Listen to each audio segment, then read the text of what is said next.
Zoom webinar for meetings, which allows for the public to participate in the meeting as an attendee. Attendees must register to participate. The registration link is unique to the meeting. The registration link can be found in the description of the Nantucket Government TV YouTube live feed for the meeting. People registering to be an attendee must use their names, otherwise they will not be allowed to participate in the discussion. Attendees will join in listening mode. They can click the raise hand button if they wish to speak. The chair, that's me, will call on those who allows for the public to. Oh, sorry, I'm getting feedback. Sorry, where was I? People registering to be an attendee must use their names, otherwise they will not be allowed to participate in the discussion. Attendees will join in listening mode. They can click the raise hand button if they wish to speak. The chair, that's me, will call on those who have raised their hands in the order they were raised. The YouTube chat will no longer be enabled. All questions should be directed through me. As a preliminary matter, my name is Susan McCarthy, Chair of the Nantucket Zoning Board of Appeals. Permit me to confirm that all members and persons anticipated on the agenda are present and can hear me. Members, when I call your name, please respond in the affirmative. Michael Rivera? On January 12th, as President Trump Here. Thank you. And who can everyone make sure they're on mute? So I think a couple people are not on mute because I can hear stuff going on in your offices or homes. Lisa Botticelli? Here. Jeff Thayer? Here. Mark Poor? Here. Jim Mondani? Here. Okay. Staff, when I call your name, please respond in the affirmative. Eleanor Antonietti? Here. Great. For the anticipated speakers on the agenda, when I call your name, please unmute and respond in the affirmative and then mute again. This may not be an all-inclusive list. Some people may not have logged on yet or may log on later.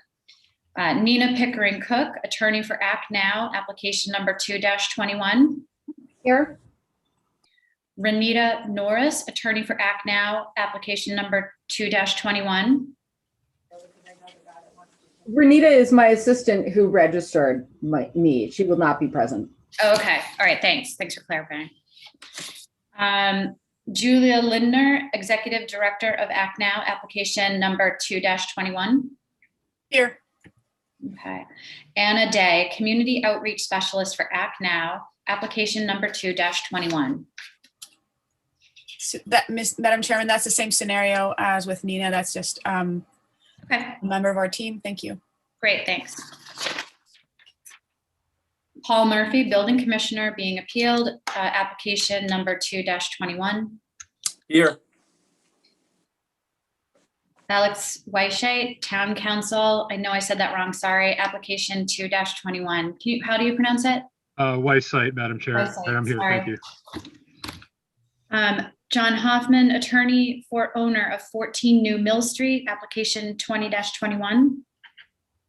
This is Bob McLaughlin. John is with me. He's in the background on the picture. Okay, I'll put you guys together. Great. Arthur Reed, attorney for owner 14 New Mill Street, application 2-21.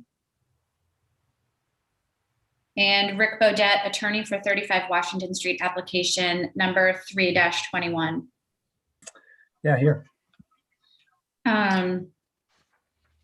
Rick, do you want, if you don't want, well, I guess you'll just listen to this in the background, but I was going to say, do you want someone to text you when it's getting to your time? Don't sweat it. I mean, I'm here anyway, so. Okay. And I'm curious. Yeah. Okay, cool. All right. Good afternoon. This open meeting of the Zoning Board of Appeals is being conducted remotely, consistent with Governor Baker's executive order of March 12, 2020, due to the current state of emergency in the Commonwealth of Massachusetts due to the COVID-19 virus. In order to mitigate the transmission of the COVID-19 virus, we have been advised and directed by the Commonwealth to suspend public gatherings. And as such, the governor's order suspends the requirement of the open meeting law to have all meetings in a publicly accessible physical location. Further, all members of public bodies are allowed and encouraged to participate remotely. The order, which you can find posted with agenda materials for this meeting, allows public bodies to meet entirely remotely as so long as reasonable public access is afforded so that the public can follow along with the deliberations of the meeting. Ensuring public access does not ensure public participation unless such participation is required by law. This meeting will feature public participation and public comment, as previously noted. For this meeting, the Zoning Board of Appeals is convening by video conference using the Zoom app as posted on the town's website, identifying how the public can join in. Please note that this meeting is being recorded and that all attendees are participating by video conference. Accordingly, please be aware that other people may be able to see you, and take care not to screen share your computer. Anything that you broadcast will be captured by the recording. All supporting materials that have been provided to the members of this body are available on the town's website unless otherwise noted. The public is encouraged to follow along using the posted agenda unless I say otherwise. For the ground rules, we're going to start with the first item on the agenda in a second. Before we do so, permit me to cover the ground rules for effective and clear conduct of our business to ensure accurate meeting minutes. I will introduce each speaker on the agenda. After that person concludes their remarks, I will go down the line of members, inviting each by name to provide any comment, questions, or motions. Please hold until your name is called. Further, please remember to mute your phone or computer when you are not speaking, and please remember to speak clearly in a way that helps generate accurate minutes. Basically, if you wouldn't say it in a meeting where we're meeting, don't say it, because if mute isn't on, as we all saw with another board, everything gets captured. For any response, please wait until I yield the floor to you, and please state your name before speaking, again, to help generate accurate minutes. And if members wish to engage in a conversation with other members, let's at least start it off through me and take care to identify yourself. And again, each vote for this meeting will be taken by roll call.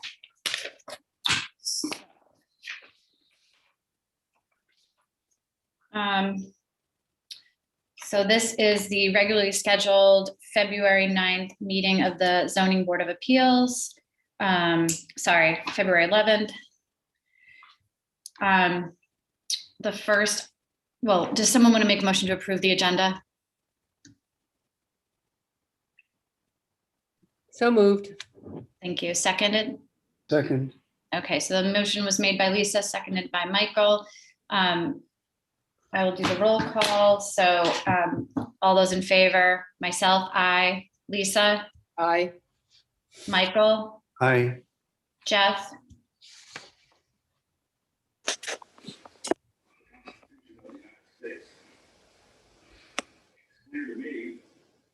Aye. and Mark. Aye. So for the approval of the minutes from January 14th, 2021, I read through them. I didn't have any comments on those. Did anyone else have a comment or concern with the minutes as drafted? Okay, seeing none, I don't know. Lisa, do you want to make a motion to approve the minutes? I didn't sit on the second. Oh, I that's can right. still- Sorry. I can still make the motion. Yeah, that's fine. Yeah. If nobody has any concerns, I'll make that motion. Yeah. Would someone second? I will second that as well. Okay, so again, I'll go down the line. All those in favor of approving the minutes as drafted for January 14th, respond in the affirmative. Myself, aye. Lisa, Aye. Michael, Aye. Jeff, and Mark. Aye. Okay, great.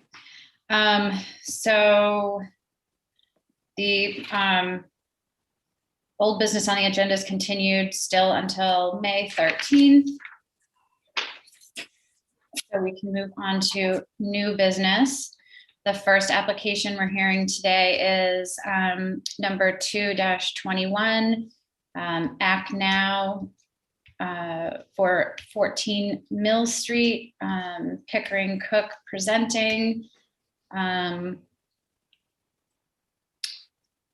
I will turn the floor over to Attorney Pickering Cook to make her presentation. Thank you, Madam Chair. Okay. Nina is fine for Okay. future reference. By way of introduction, Nina Pickering Cook of the law firm Anderson and Krieger, and I am here representing a myriad of clients, one of which is Act Now, a local Nantucket nonprofit. I am also here representing the appellants Mark and Roseanne Welsheimer of 3 New Mill Street, Janet and Keith Lindgren of 4 New Mill Street, Esther Lee and Harris Stone of 9 New Mill Street, John Kilmartin III of 11 New Mill Street, Tristan and Beverly Damon of 12 New Mill Street.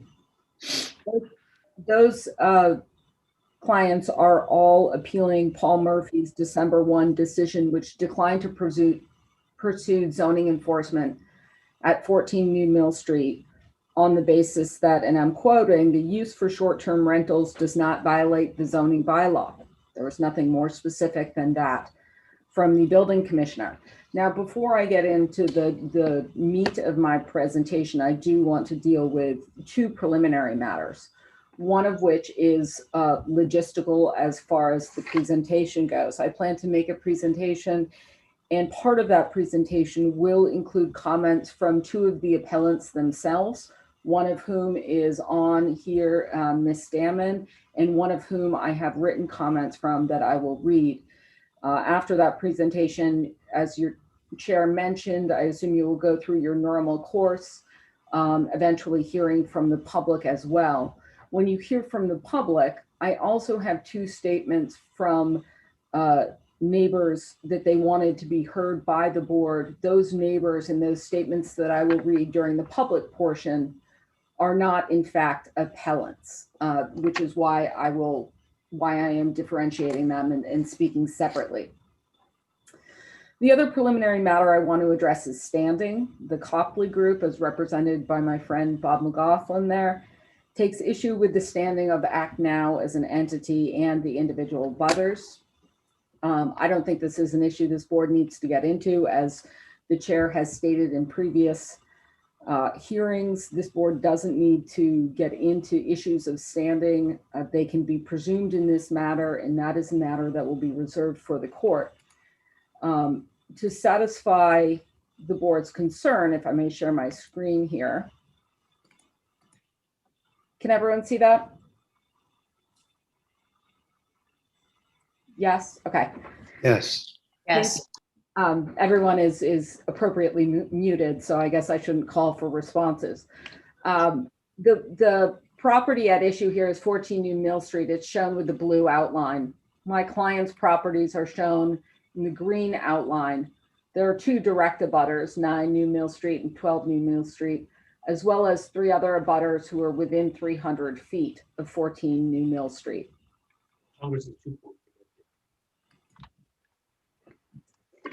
In that event, standing is apparent, just looking at that map, and is presumed under the law.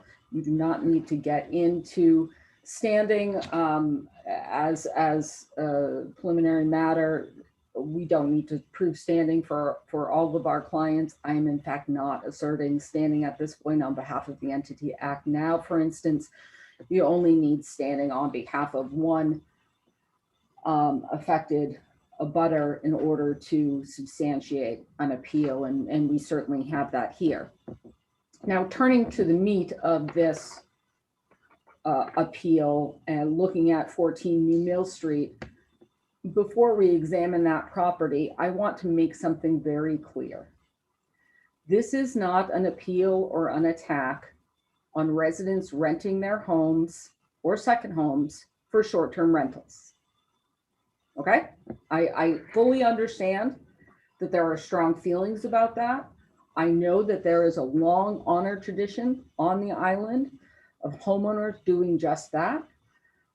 Some of my clients themselves occasionally rent their homes during the high season. And while that may be regulated, that is a completely separate matter from the matter that is in front of this board. The only issue of this application is whether investor-owned properties where no one actually lives for any period of time, it can be a legitimate use within a residential zone. Okay, so I want that to be clear up front, that this is being distinguished from a typical residential short-term rental situation. This is focused on an investor-owned property. Our argument is very simple. No one lives at 14 New Mill Street, ever, not even for one day of the year. Therefore, it is not being used as a residence. It is being used by the Copley Group, its owner, solely as a business. It is used by its customers for temporary lodging. That is different than a residence. I think we should probably take a look at what we're talking about here. It's always helpful to have an idea, particularly in land use cases, of what you're talking about. This is the Copley Group's website advertising 14 New Mill Street. It's advertised on a number of places on the web, as you will see. It is available year-round, 365 days on a weekly basis during high season, and for a minimum of 3 nights on shoulder or off season. It is available to rent for up to 10 people at a time.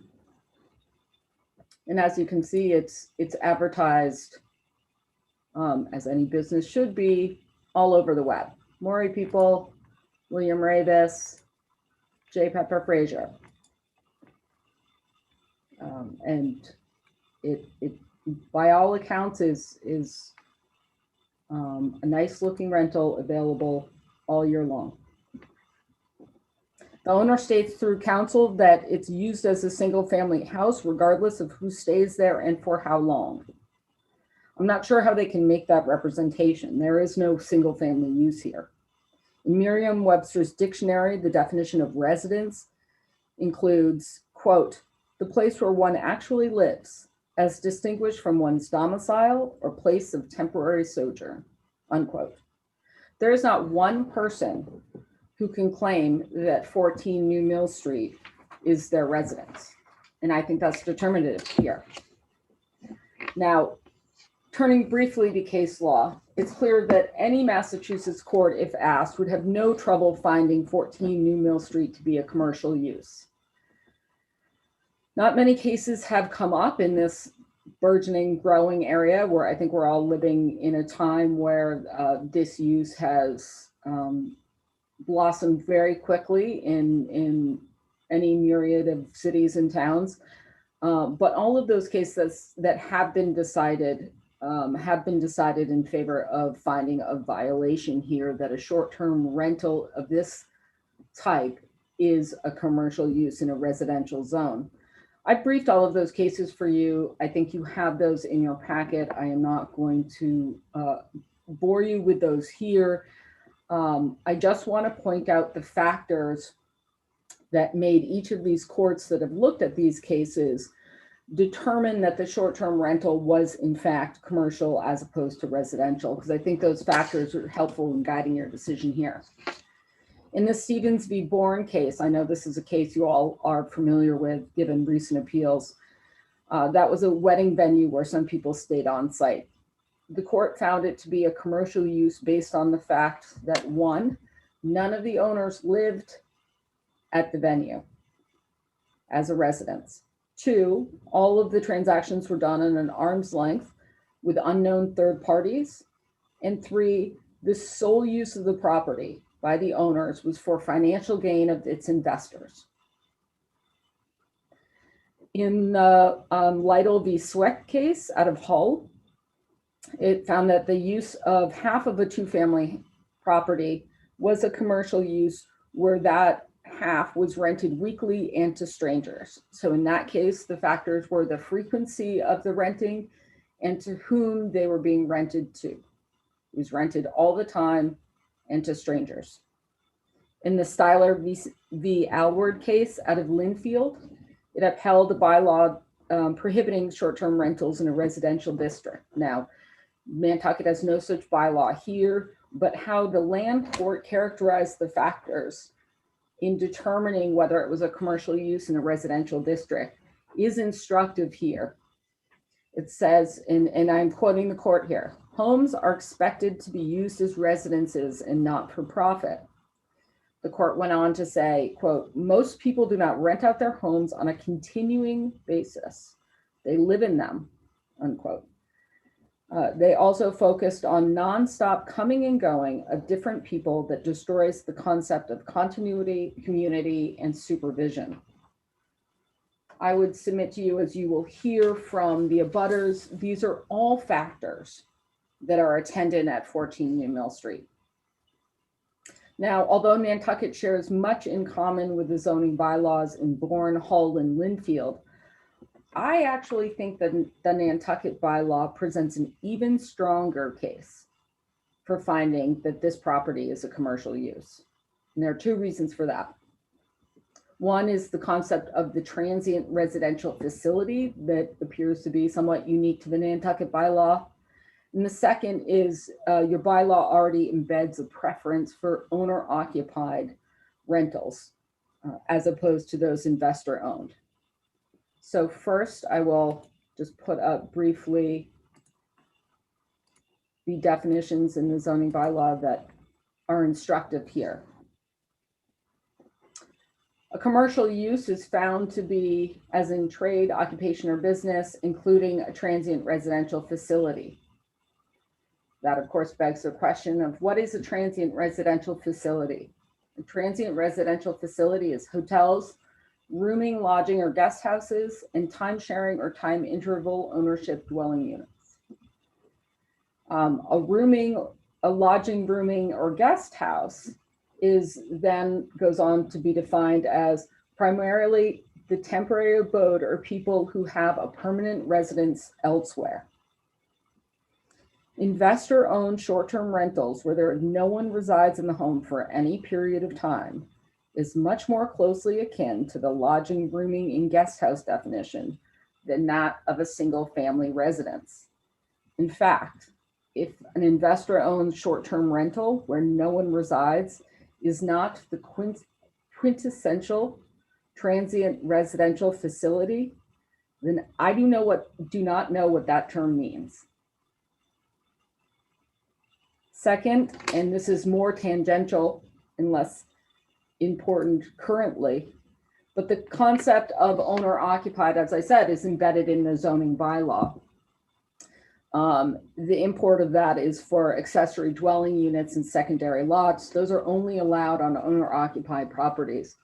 Owner occupied properties require someone to be living there for 3 months of the year. The Copley Group would not qualify as. Nina, can I interrupt you? Can you go back just a second? Sorry, I was taking a note and I missed what you said. You were saying that owner occupied, what did you say about secondary dwellings? Sure. So the definition as it currently stands in your zoning bylaw for owner occupied is relevant to accessory dwelling units and secondary lots. Those are only allowed for those lots that are owner occupied.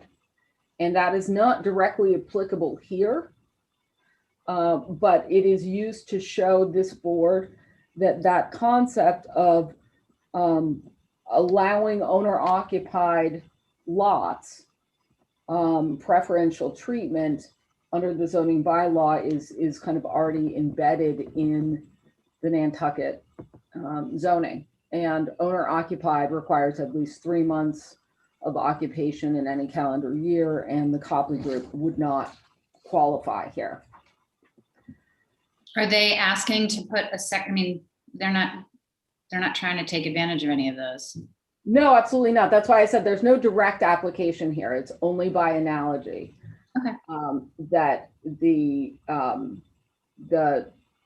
owner occupied as a concept is given preferential treatment in Nantucket. Okay.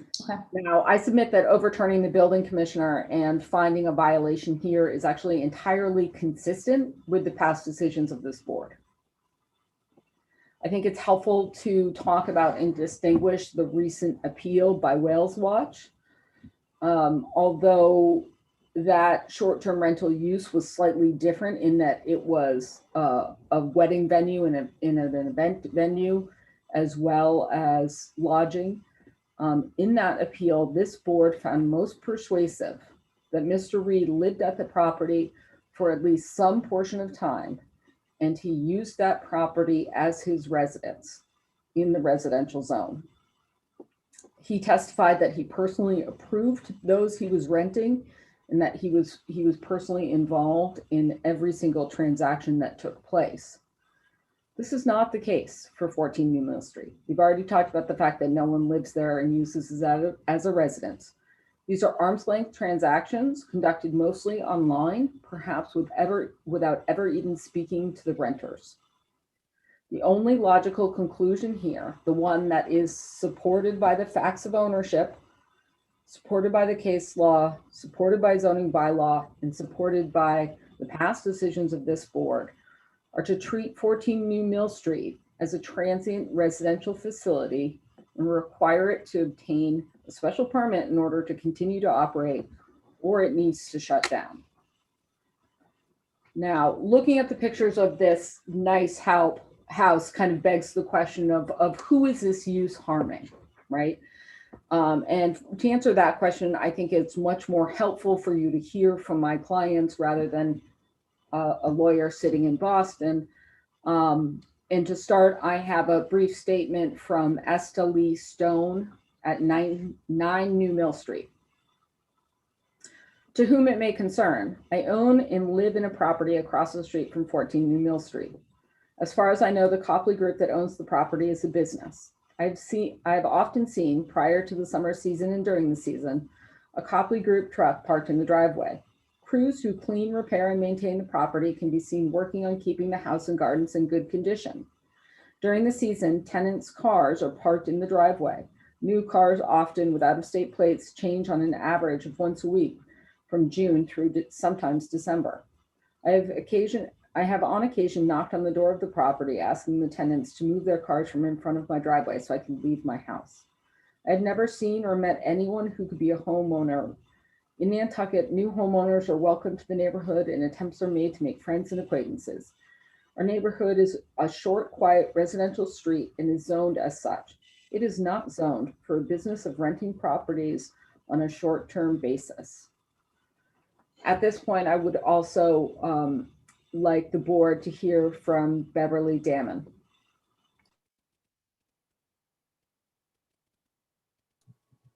Hi, I'm Beverly Damon. My husband and I, Tris Coffin Damon, live at 12 New Mill, right next door to 14. For clarity, as you saw 14 in the pictures, it's the larger Cape style house on the corner of New Mill and Prospect, whereas number 12 is the small gray barn set back on New Mill Street. We have photos showing 12 New Mill Street as an adjoining barn to the 14 New Mill house. We believe that in 1947, the barn was renovated by Arthur DeRoche's father to become a residence. Before that, both 12 and 14 New Mill houses were in the Coffin family for many decades. Oh my gosh, Sydney, Irene, Anita, Ed Coffin, they all lived there at times. And it was Ed Coffin that sold my husband the barn in 2007, I think it was. At one time, Ed Coffin lived at number 12 and was reported to cross the yard to dine with his second wife, Sydney, when she lived at 14. The houses were that close. And when my husband's grandmother, Irene Coffin-Shaw, lived at 12, there was no tall privet hedge dividing the properties. So when our sons were small, they would roll from number 14 down the hill to number 12, and it was the sport for many of the toddler birthday parties. When my mother-in-law, Anita Coffin Damon, sold 14 New Mill in the 80s, it became a residence to Barbara Stevens and a couple of people before her. In 2016, I think the Copley Group bought it and it was renovated yet again. adding a dining patio and outside speakers on the other side of the privet hedge from us, and you saw it in the pictures. But now, instead of looking for Barbara's Stephen's lost cat, or we used to divide up daffodils, or we have block parties with Esther Lee and Harris and everyone else, we find the neighborhood's changed. The activity is frantic. New cars with license plates arrive, parties into the late evenings where the guests exceed the small backyard you saw. There are different dogs barking every week. Cleaning staffs arrive. Trash trucks depart every Saturday as the rental clock ticks. The new tenants have paid a hefty weekly fee, as you saw. I didn't realize it was that expensive because it's a fairly small house. But the tenants, they want to maximize their time. They want to have fun. They're on Nantucket. And from week to week, every Saturday, we wonder if there'll be a week of silence and an empty house. In contrast to 14's weekly rentals, a few of the houses on our street are rented by their owners, longer term than a week, maybe 2 weeks. And those rentals bring a different clientele entirely. Those tenants are not anonymous, but they're known to their owners. They're careful of their rental footprint, and they want to return. The difference between the homeowners who rent versus a commercial entity that rents is significant to us. The houses in the historic district are close together, and they should not be zoned for anything but residential. These anonymous and short-term rentals for profit are disruptive, they're transient, and they're ruinous to our neighborhoods. We have a convivial block. We all know each other. We respect the island, and we'd like to stop these commercial companies from profiting and disrupting our way of life. We want the town to protect us as homeowners and enforce the zoning laws. Thank you. Thank you, Beverly. And then finally, I just want to finish up with Julia Lindner of Act Now with some short comments about investor-owned properties in general on the island.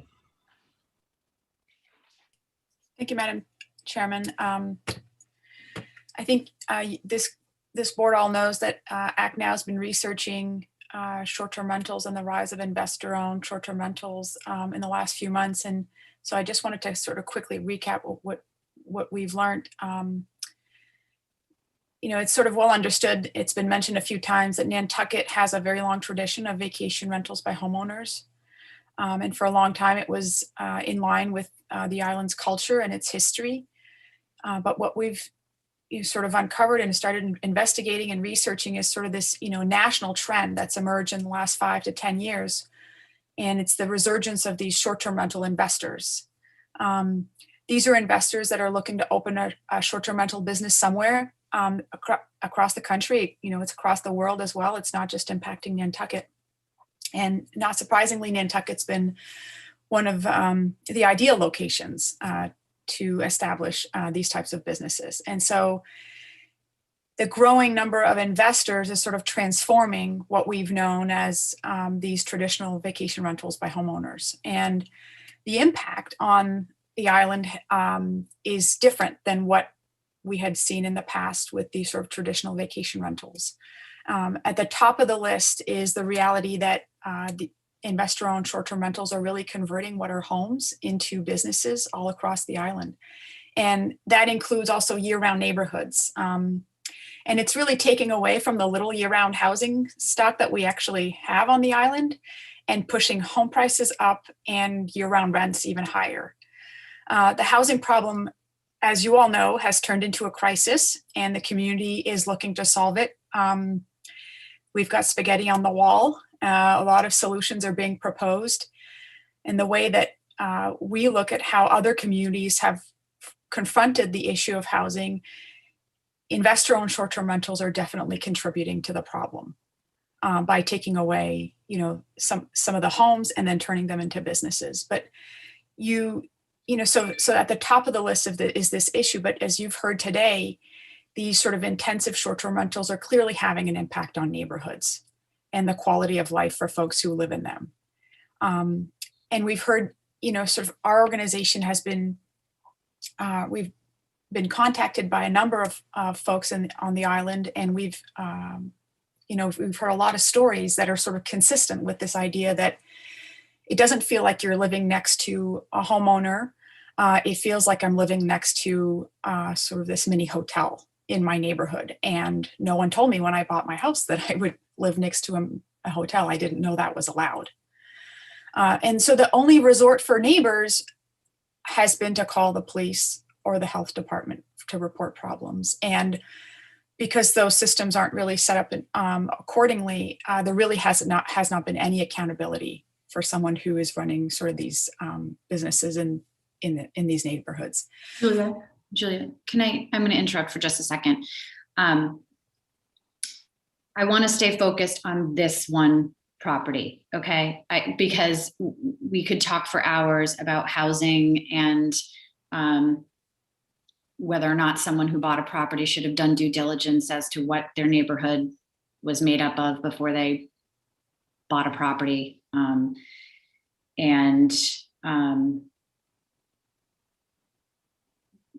That's okay, Madam Chairman. If you prefer, I'm happy to end now. I'm and happy I will to say that the property that was on 14 New Mill was on the market.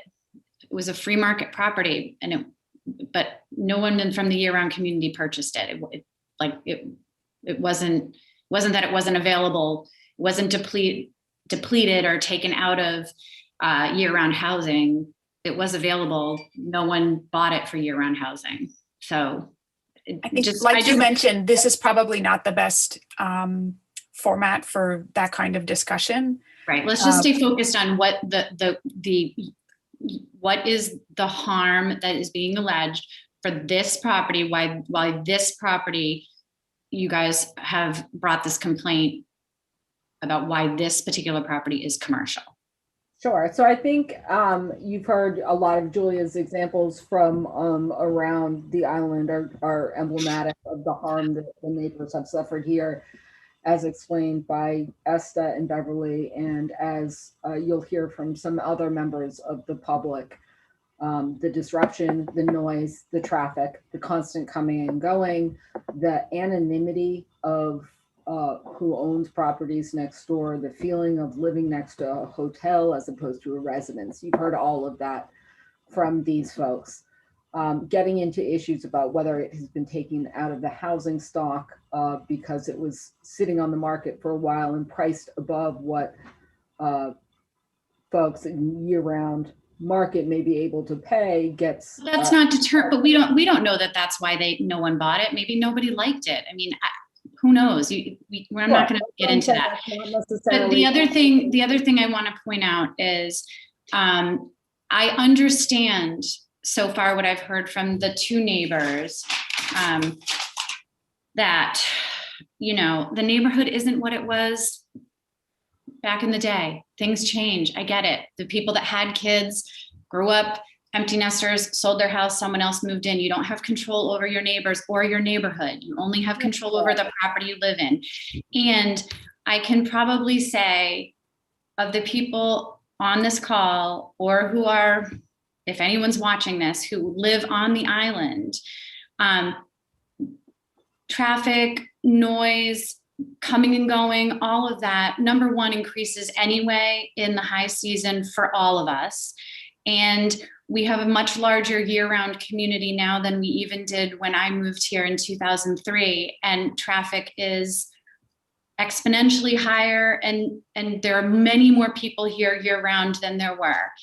And sure. I think all of us have all lived at some point next to a home that's rented a lot or that has a week or 2 weeks of tenants who do not treat the home as if it was their own and are out late or up late or have a dog that barks and this, that, and the other thing.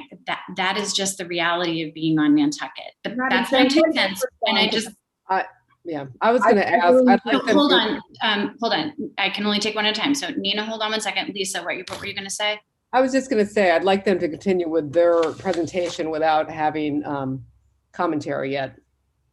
Thank you. Okay. Thank you, Lisa. If I may, Madam Chair, I need to respond to that. I think you're being somewhat dismissive of the harm that's being alleged by these neighbors here.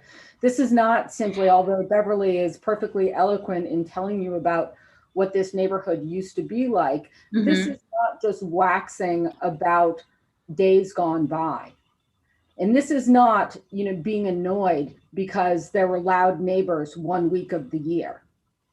This is 52 weeks of rentals of anonymous neighbors in a residential zone. This is 52 weeks of different people, different cars, different understanding of the rules. To dismiss it as, folks just not liking the neighborhood change because they just moved in here is a little disrespectful. So I need to, sorry to be quite so forceful, but I feel like I need to respond to that and say, you have heard these people not talk just about it being traffic being bad in general on Nantucket. You have heard people talk about their driveways being blocked by the residents, the temporary transient residents of this home multiple times. Not talking about bad traffic on the island. They're talking about traffic and parking issues on this street. They're talking about noise issues on this street from this one particular house. With that, I'm happy to take questions from any other members of the board. Were you going to have the neighbors speak? We had 2 neighbors speak already. We will have 2 more neighbors speak during the public comment. Oh, got it. Okay. Right, so those were Lisa, those were the comments from the neighbors. Right, the That she's appellant, but referencing. not the public. I understand. No, we haven't gotten there yet. And there is someone who has his hand up, Robert Miklos. He's an attendee. He has his hand up as an attendee. I Is can he, allow him to talk if you like. but who is he? I don't He know. lives in the neighborhood. Do you want to wait to open the public? I think we want to wait for public. I think I want to hear from I definitely want to hear from the building commissioner first. And We'll come back to him. yeah, could you want to, we can't message anymore. I guess he'll know that we'll come back to him No, later. if he's listening, Mr. Miklos, I'll allow you to talk when the time is right. And I want to just clarify, I'm not being dismissive of their complaints. I understand them, but they need to rise to the level, they're alleging that there's the harm. It seems general, there are general issues. It doesn't seem specific that it would just be to this, but I'm one person. So I think at this point, if the board members don't have any questions for Nina, I don't see any other hands up. Or I can go through. Lisa, did you have anything else you wanted to add? No. I did have one question. Nina, when you brought up the definition of transient rental or transient, it mentions that they don't have kitchens.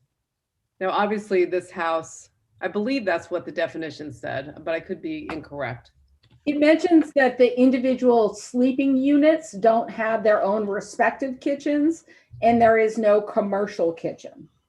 Right. Clearly, the transient residential definition was put in place in the bylaw before short-term rentals of this type were a thing.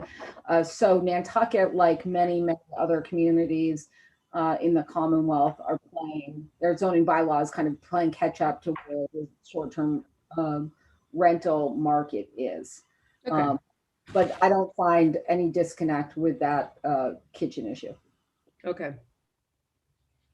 One thing though, Lisa, just to bring up the notes that I took on that one, for the transient rental facility, or transient, sorry.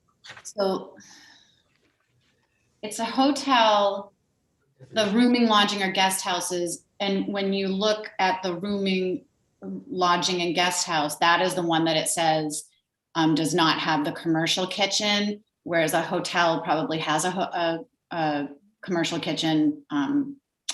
And the difference I see is that, just to distinguish it from a standalone home or dwelling unit, is that a lodging, rooming house, guest house, all of those usually have like a live-in manager or an employee, or perhaps the owners might live in the property, right? So it's a little bit different. There's somebody there to like manage the guests and take care of their needs or do tea in the afternoon or whatever. So that's just one little difference. Madam Chair, I don't see that in the definition anywhere. No, I'm not saying it's in the definition. I'm saying that with the, without the commercial kitchen, and I'm saying just traditionally like a guest house or a bed and breakfast. B&B. Yeah. So Attorney McLaughlin, do you want to give your presentation and then we'll let the, then I'll go to the building commissioner? Most certainly do. Good afternoon, Madam Chairman, and members of the board. And for the record, again, Robert McLaughlin, firm Gilmore McLaughlin here and with me, John Hoffman in the background. Let me at the very outset say, I don't represent the Copley Group. If you'd look at my opposition, I represent 14 New Mill Street LLC. And the only property it owns is New Mill Street, the property in New Mill Street. Admittedly, the Copley Management Company manages this property and several other properties, but we're talking zoning here. Zoning is use and its dimensions.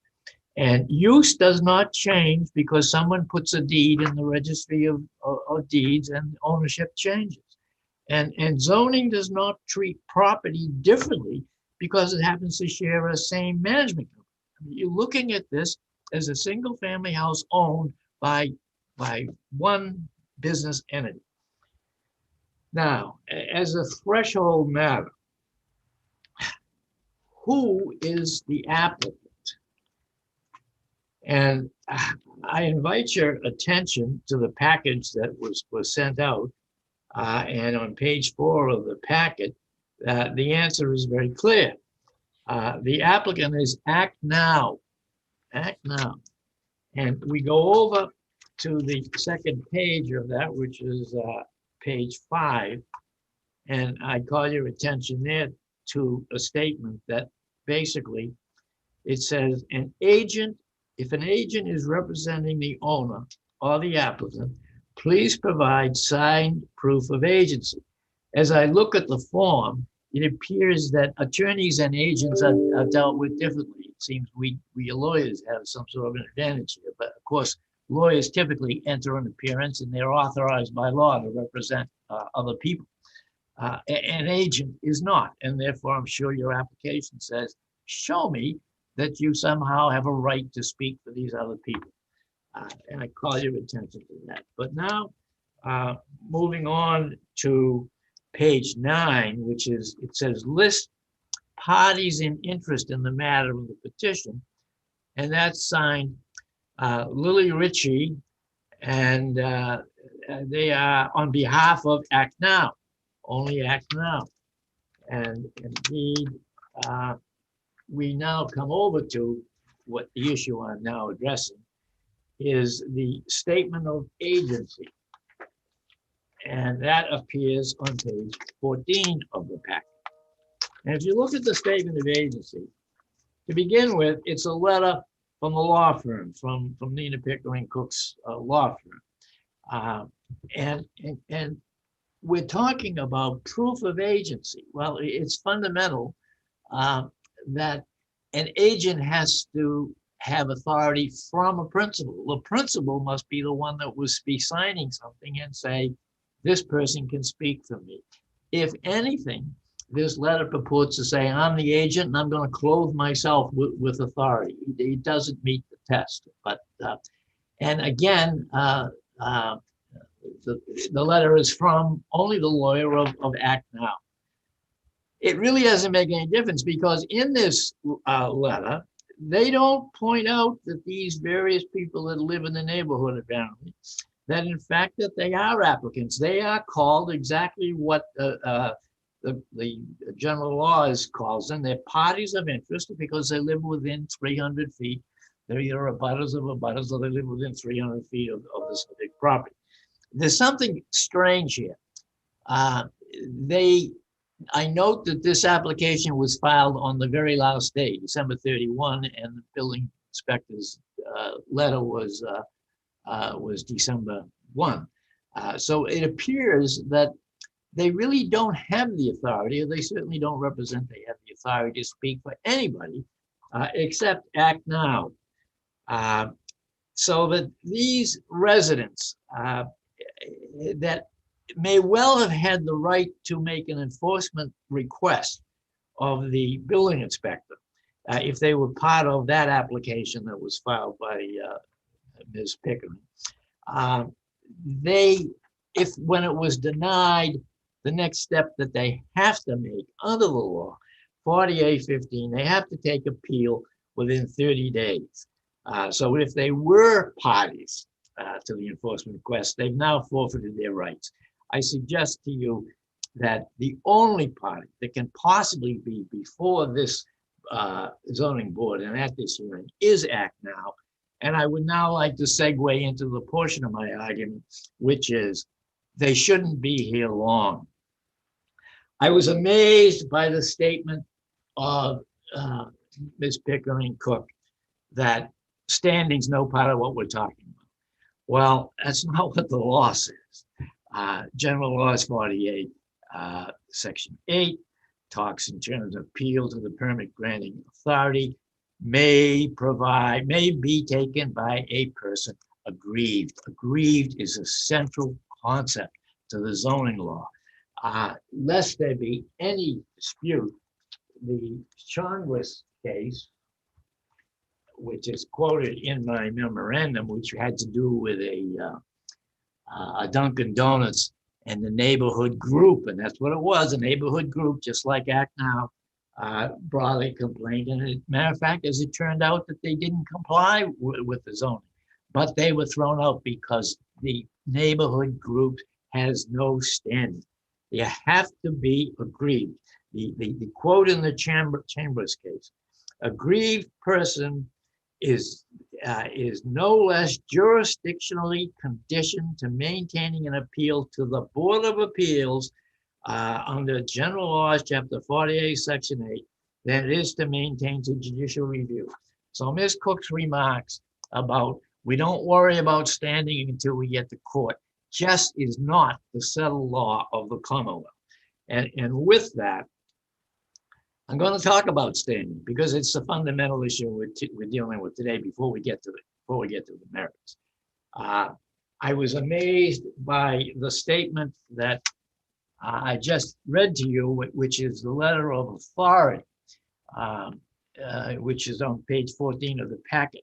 And what that very last paragraph says, the building commissioner denied the applicant's request for enforcement. As such, they are aggrieved by the building commissioner's decision and appeal to the board. Well, that's not the law. They're unhappy with the decision. And I suppose in the dictionary sense, they're kind of aggrieved by that. But that is not the zoning law. I was going to go into some amount of detail about what aggrieved means in the zoning sense. Fortunately, your staff, and I applaud your staff, what they sent out. They sent out the portions of Mark Bobowski's book, and he's sometimes considered the dean of the zoning law. And he has the chapters which was in the packet, and they speak at great length about this concept of zoning, which is so fundamental to this case and to every case in zoning. Zoning does not allow private attorney generals to run around and purport to speak for the common good. That's just not zoning. As I look at the original memo, on the second page, the memo that was filed by the applicant's counsel, there is a vague reference on page 2 to noise and traffic. Well, I say I won't go into it in great length, but I'll just throw some of the buzzwords back that we see from the case law, because you've got in the packet the full statement of the law by Mark Bobowski. Aggrieved must be evidence that establishes their personal legal interest. How will it specifically harm? And speculation is not enough. The fact that they're within 300 feet, they have a presumption, but the presumption is rebutted as soon as we attack it, and the burden is on the people who claim to be aggrieved to come in and prove it. Speculation is not enough. Must show some infringement of appellant's legal right. Must be personal, not merely reflective of the community concerns. That's Act Now's whole bag. They're trying to speak for the entire community and to bring Nantucket back the way it used to be, I guess, which is what I heard these neighbors saying. Neighborhood has changed. Well, that's life. That's not zoning. Some of the examples of the case law, the Bever case, on traffic, conjecture and suspicions and uncorroborated speculation is not enough. Plaintiff must establish by direct facts, not speculative personal opinion, that his injury is special and different, must show reasonable likelihood of injury. Cohen case, traffic, again, conclusions and statements, not enough. Butler case, even with a traffic expert, they didn't cover it. The Merchursian case, lay testimony about expert matters such as traffic noise will generally be met with speculation. All right. Let me now turn to standing of Act Now, and I don't have to say anything else. The Chungras case is exactly on point. The law, unless the nonprofit or neighborhood group or groups such as Act Now, unless they own property next door or close to the subject property and can show a personalized harm unique to them, not generally to the community, they have no standing. No standing at this level. And they admit they don't own any property. And they don't even make an attempt to say that they have suffered any individual argument, any individual harm. For the sake of argument that the appellants have some standing here, let me just make a few comments. As I understood the rules, and we complied 1 week before the hearing, 1 week ago today. Anything else we had to provide, we were supposed to provide, and it would be sent out. And we did provide our memorandum. And I appreciate the way it was circulated and so forth. I expect at least affidavits from people, under oath perhaps. I heard some remark about calling the police. Where's the police log? I expected some photographs. I really expected an expert.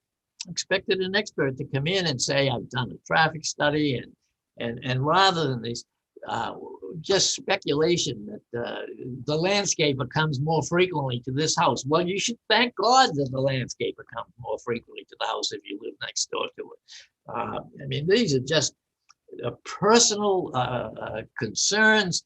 The neighborhood is changing. Madam Chairperson, you were exactly on target, pointing out that they have to show something other than their concern that the Nantucket neighborhood is evolving, is what it amounts to. So let me speak for a minute about the fact that that they can show no harm. It's not like they put an asphalt plant next to them or something that is egregious and noxious. What's next door to these abutters is a single family house.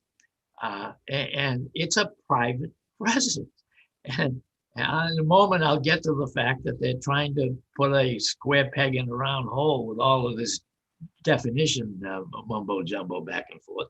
But what goes on in that house, the 14 Mill Street, no matter who's there, is people sleep there, people cook there, people eat there, normal everyday residential residence takes place. As a matter of fact, it may be that some of the people that move in are nicer than some of the neighbors that they have to put up with. And the good news is, if that's not the case, well, then the bad neighbor will be gone next week.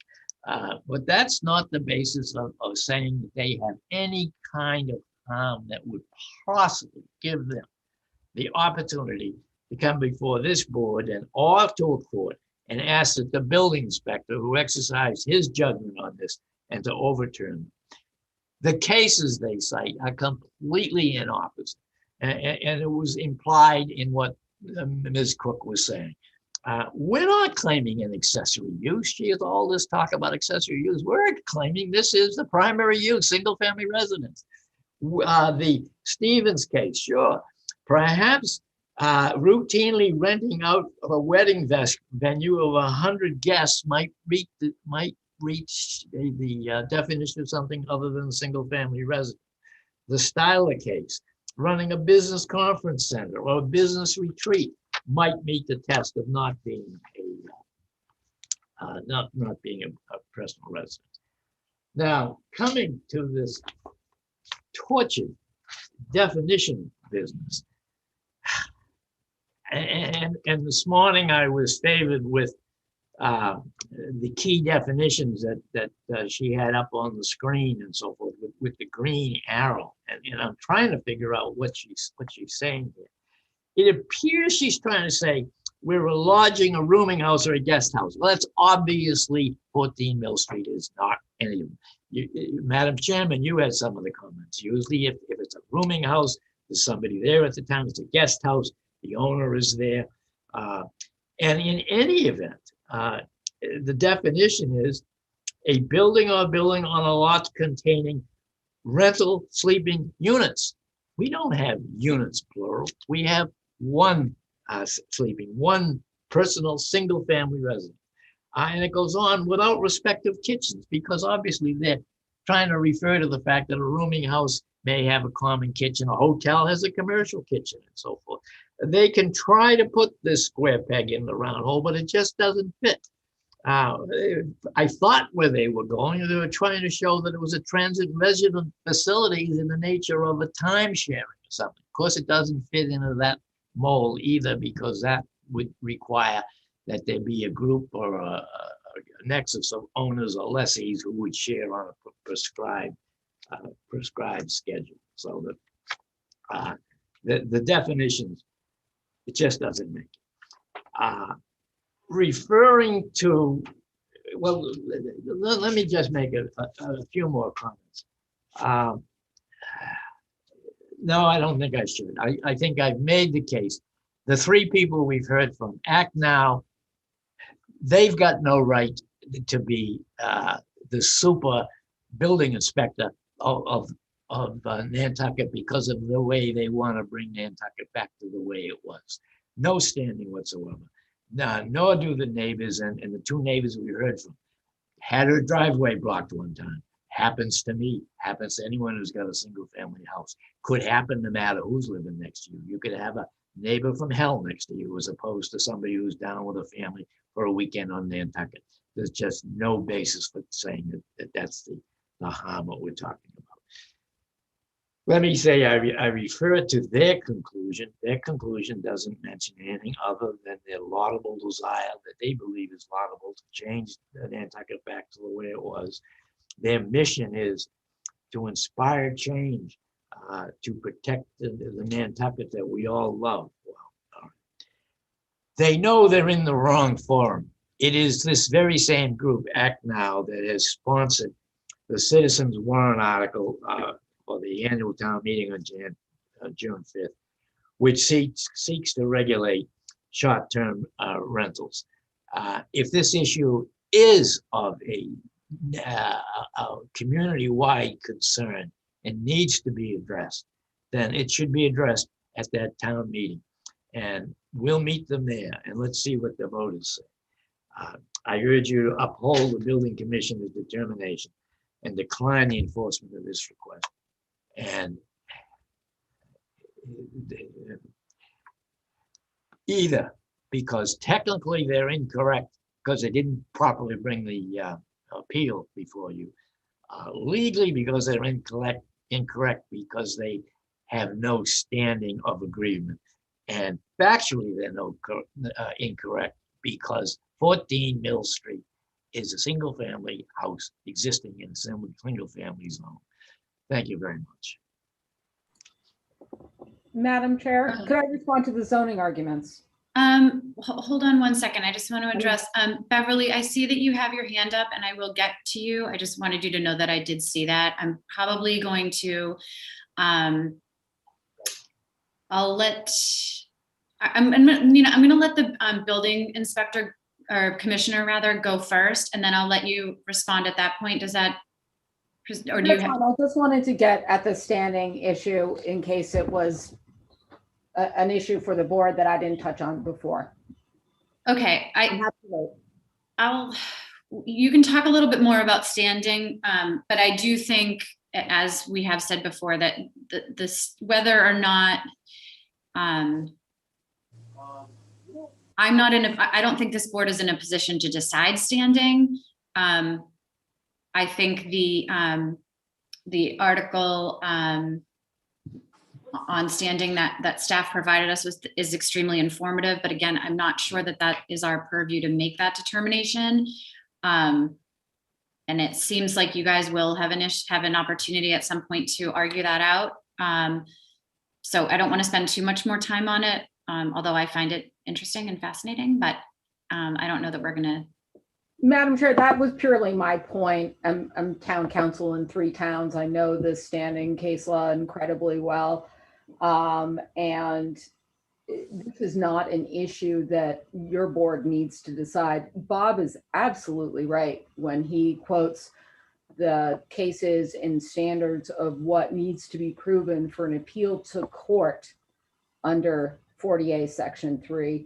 That is not, or under 40A 15, that is not what is in front of you here. This is the first step in that process. And as Alex can certainly tell you, there is case law that says your board doesn't need to consider standing at this point, particularly where we have at least 2 direct abutters, if not more abutters to abutters within 300 feet. So we're perfectly comfortable with our ability to articulate standing. And I really think that this court should focus on the merits rather than a technicality that we can fight about in court, as the chair said, with respect to some idea from Bob that I'm appealing only on behalf of Act Now and not all of the parties that I've listed in the memo clearly to this board.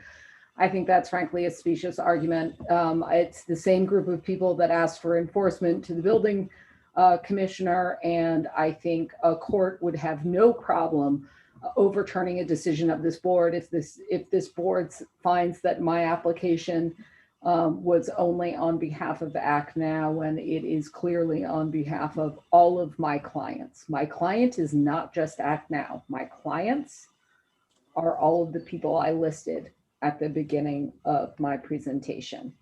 Okay, thank you for clarifying. Alex, did you just step away? Because I was.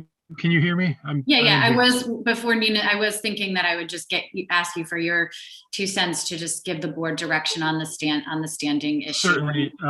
Thanks, Madam Chair. Yeah, my opinion would be that the board does have the authority to, express some concern about standing in the decision you issue, but I think Attorney Pickering Cook is correct that ultimately that's a determination for a land court judge or superior court judge to make in the event there is an appeal.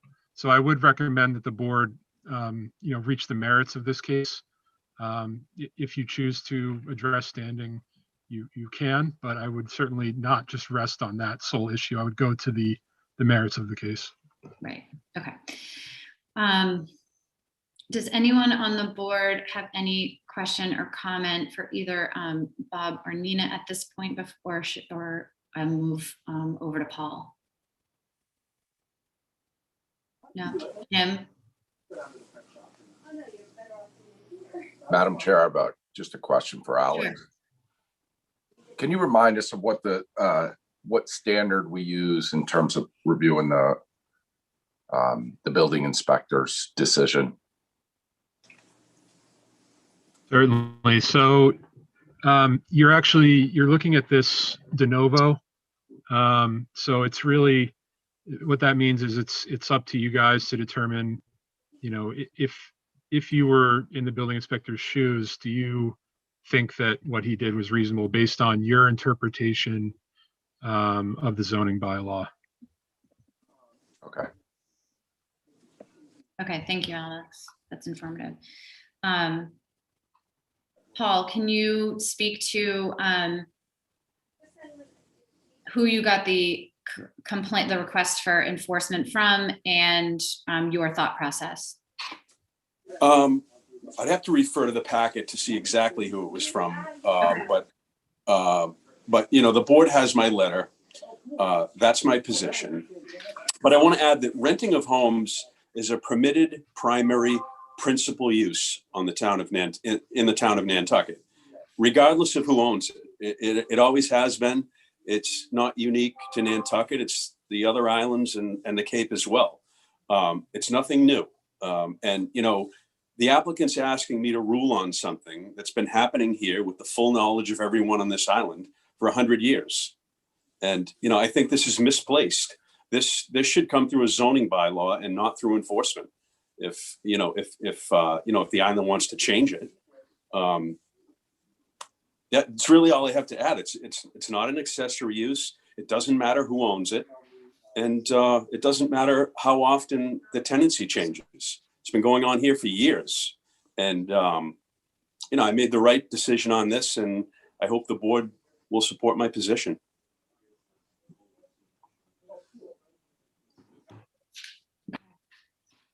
Thank you. Thanks. I just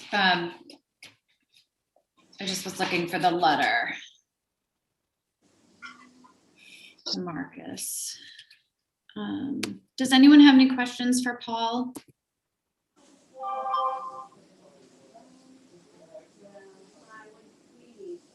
No. Okay.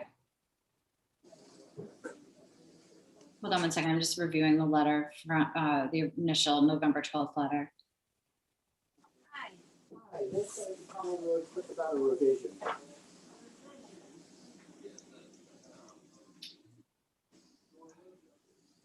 Madam Chairperson, let me make a comment. Sure. I don't quarrel with the fact that the neighbors could well have been made the enforcement request. I think they probably did because Nina Cook said she represents them. I don't quarrel with that. My quarrel is they then had to take the appeal within 30 days to this board, and they didn't. Oh, so I see your issue is more with the timing because the letter from Paul was December 1st and they. No, I'm not. I'm saying she made it under the wire. She made it within 30 days, but she didn't make it on behalf of the abutters. She didn't make it on behalf of the abutters. There was no agency, proof of agency. The application itself, when it's in two places, says who's the applicant. She says act now, act now. Zoning is very technical. You know what happens if you miss something by a day or you don't have a certified copy. It's very technical, and they didn't comply. If anything, they properly brought act now to the board. And I'm saying that it shouldn't stay here because, as I point out, the law is clear.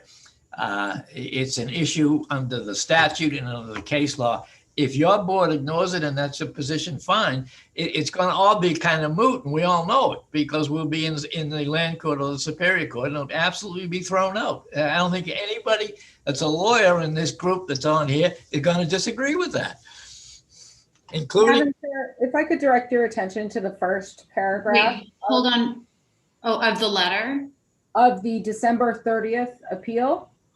I list that this office represents Mark and Roseanne Welsheimer of 3 New Mill Street, Janet and Keith Lindgren of 4 New Mill Street, Estalee and Harris Stone of 9 New Mill Street, John Kilmartin III of 11 New Mill Street, and Jay Tristram and Beverly Damon of 12 New Mill Street and Act Now of 28B Easy Street, all of Nantucket, collectively the appellants.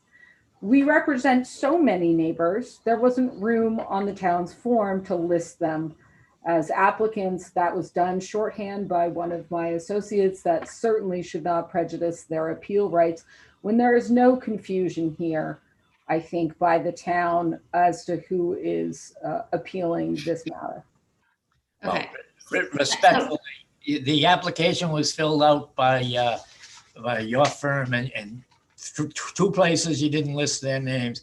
And you do not have, as the application requires, a agent. If the agent is act now, does not have proof of the agency of the individuals. But that's Okay, I'm gonna move Madam on to Chair, this. if I could suggest that we just Alex. focus on the merits at this point. Thank you. That would be- Yes. Okay. So again, you guys, I'm going to leave that.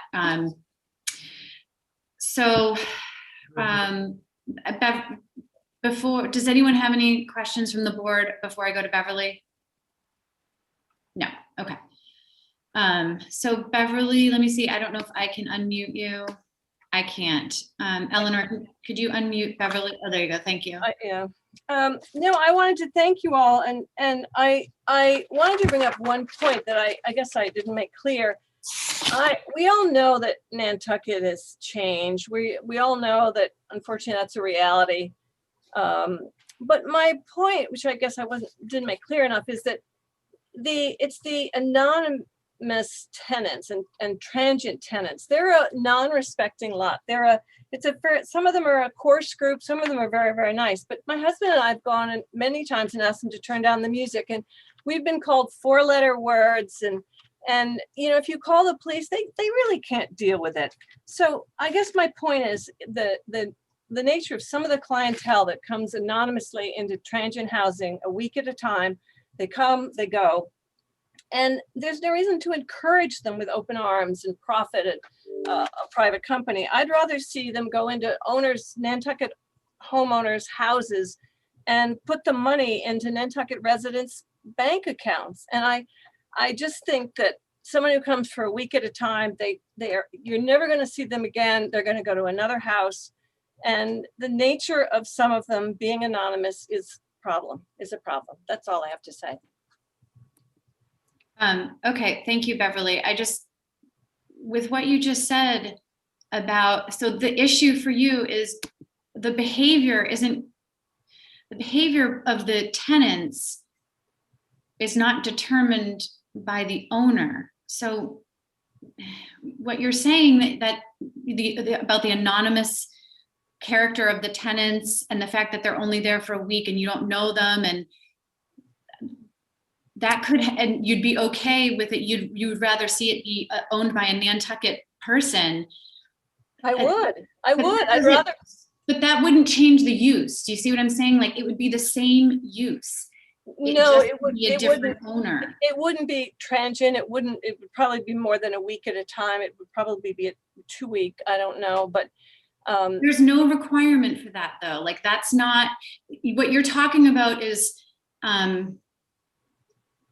it's the circumstance. That's not that changing. If 14 North Mill, it's New Mill LLC. If 14 North Mill Street LLC sold that house tomorrow, and someone who lives on Nantucket 12 weeks a year bought it, and that's owner occupied, and they rented it out every week of the summer, you would be in the same. You could. No, you wouldn't. No, I disagree, because the owner would be living on Nantucket, and if that were your house, Madam Chairman, you'd be driving. They don't have to live on Nantucket. They only have to be here 12 weeks out of the year. Madam Chair, if I may. I just, hold on a second, please, Nina. I just want you to see that, like, the situation that you're saying that you would accept is the same situation, just a different owner. It's the same use would be allowed. It doesn't change. Sorry, Madam Chair, that's what I'm trying to respond to here, is that point. You may not find it relevant. However, courts find it very relevant. The frequency and the anonymity with which short-term rentals, particularly investor-owned short-term rentals for profit only, are looked at by the court and how they're used. So this is not the case of the owner occupied renting it out for 12 months a year. I tried to make that very clear. I'm sorry, for 12 weeks a year. I tried to make that very clear. This is a frequency of 52 weeks of rentals a year. And the use by the owner, I completely agree with Bob that the The owner of the property is not relevant for zoning. It is the use that that owner puts to the property. And the use that this owner puts to the property is solely a business use. There is no residential use by the owner of this property. I have a couple of thoughts on that, but does anyone else on the board have a comment that they want to make at this point? No. Okay. So I have to say, Nina, I respectfully disagree with some of your assertions on how Nantucket homes and Nantucket residents use their homes. I took one of your things that was said about this is not a typical rental situation, and in referring to owners renting their homes. There are many different ways that Nantucket owners rent their homes. And some people own more than one home, and they don't live in all of their homes, but they rent all of their homes.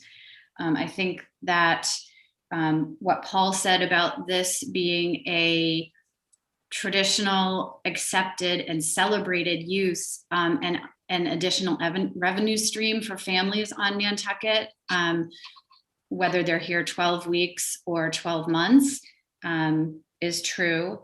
The Linfield case that you cited, which upheld the bylaw to prohibit the STRs, was, and you said was instructive because homes are expected to be used as, by their owners and not rented, and that most people don't rent but live in them nonstop. Renting them, I think it either said not renting them contributes to, or renting them deters from community, continuity and supervision. I think Linfield is a different, very different animal than Nantucket. Nantucket is I would say that this does not hold true for Nantucket, but I get the instructiveness of it, but I just don't think it applies to a community like Nantucket as it would to Linfield. Lisa, what would you like to add? Well, I have to say, I mean, I do think that this is very different, Susan, than people renting, Nantucket residents trying to, make a little money and renting their house out for a little bit. This is very different than what the norm of Nantucket used to be. I'm not saying that I disagree with Paul Murphy's interpretation necessarily, but I think it's turned into a problem on Nantucket. The VRBO thing, I wish I have a rental across the street from me. I live in town, and it's great because the homeowners are there every other week. They rent the house out. They're there every other week. They come, they check it out. They spend time in the neighborhood. We know them. They ask me for a cleaner. I like that kind of interaction. So I do think that people should be allowed to rent their houses here. It's their property. They should be able to do what they want with their property. But, I don't think it's the same as what's been happening on Nantucket for years. You're categorizing it as the same things that's been happening, is to help people afford their house. This is totally different. And I'm not saying that I agree completely with the argument, but it is different. I agree that it's different than someone who, is a teacher that lives here and moves into their garage apartment for the summer to pay their mortgage. Absolutely. 100%. I just think that it's a dangerous slippery slope because you are, in essence, throwing the baby out with the bathwater.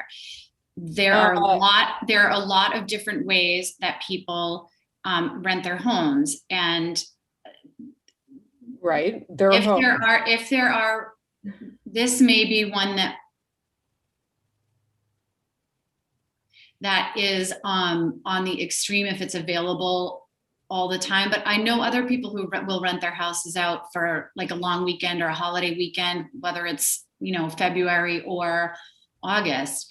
But that's okay. I mean, that's not what this is.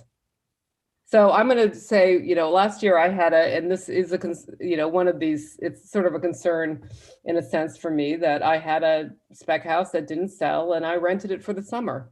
Now, I guess I would be asking Act Now or whoever would want to respond to this. It was never owner occupied. I mean, it had been before I did the renovation. I did not move in there. I rented it for the summer. But I did ask for 3 week to 3 week rentals. I did not do the turnover, out of deference for my property, first of all, and the neighborhood. So, I would hope that in a situation like that you would be able to rent out a house. So I'm not saying that I'm completely in favor of not allowing short-term rentals. I do think that this is very different, though, than what Nantucket is used to. And it's ruining the world. You can't go any place, and any major city in the world, people can't live in the city anymore because short-term rentals are taking over. You can make so much more money. Why not rent your place out for 4 days a month and then do it to a year-rounder? So it's a deeper issue, and I'm not so sure it really relates completely to the question of this appeal. But it's a deeper issue that the island has to grapple with, and there have to be, I think, some changes to it. That doesn't mean that the appeal, which way I'm going to go on the appeal. I'm just saying that it shouldn't be dismissed. Right. I think that's a much bigger issue, though. And the only thing that we are talking about right now is, as the bylaw is written now, right, is this a commercial use? And if the town decides that this is a bigger problem that needs to be addressed, then that will change. But as it stands now, how the bylaw is written is what we are charged with deciding on. And as one or both of the presenting attorneys said, there is a town warrant article to address this very issue that we will deal with in June. I understand. I just felt like you were pushing it in a way that's saying that this is the same as what everybody on Nantucket's been doing. No, I'm not saying it's the same that everyone's doing, but I'm saying that if looking at it as and determining that this practice going on at this property is commercial, has a very far-reaching and huge, I think, impact on the entire island. And that although the complaint is focused on this one property, the decision that we make, we are a regulatory board. We are not a policy-making board. And so it's to look at what the bylaw is as it is written today. I don't disagree with you about that. I was only making the point that I think that this is very different than what Nantucket's been used to. I think it is, because this kind of thing didn't exist for a long time. Right, and most people rented their house out for the couple weeks in August, tax-free, or maybe they would do it over the winter because they might as well put tenants in there, but it wasn't 52 weeks a year. I mean, I don't know. I've lived in Naushop since 2010. Sorry, 2010. I've lived in Naushop since 2010, and what these people are saying, the neighbors are saying, and Act Now and the neighbors are alleging that just goes on in where I live all the time. I mean, it's. Yeah. My homeowners association board, which I was surprised to see, told me that, just not in connection with this, but just we were talking about other things, that we have 30% of our owners are non-island residents. The homes are purely for rentals. They don't use them at all. No. They pay their homeowners association dues, but the owners do not use the property or come to the property. But then we have other homes. My next door neighbor owns their home and they only come 2 weeks a year and they don't rent their house at all. So, I mean, there are tons of different ways that homes are used. And the commercialness and a commercial use, I think, really needs to be fleshed out. And that is, I don't see that in our bylaw right now. I don't see it contemplated. Madam Chair, if I may, I couched the appeal in terms of 14 New Mill Street being considered a transient residential facility, particularly to get at your concern that this appeal could throw out the baby with the bathwater, right? I am not trying to legislate via zoning appeal for all of Nantucket.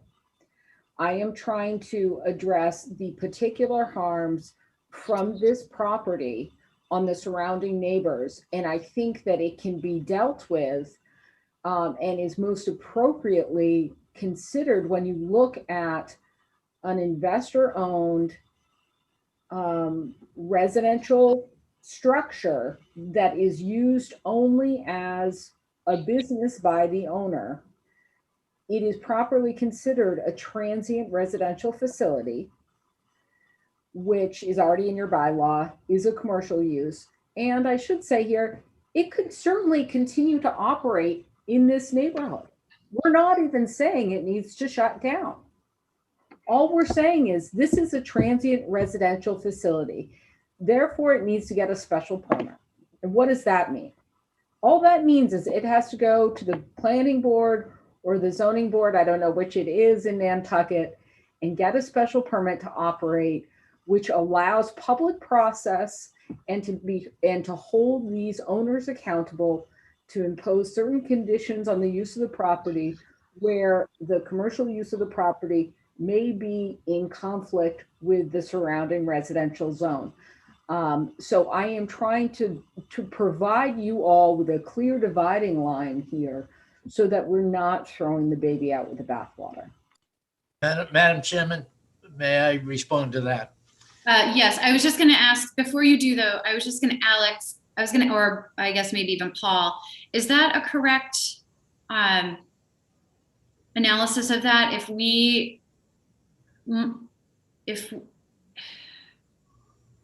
it would be a change of use, right? That they would have to come to get a special permit to change their use from residential to commercial as a transient residential facility.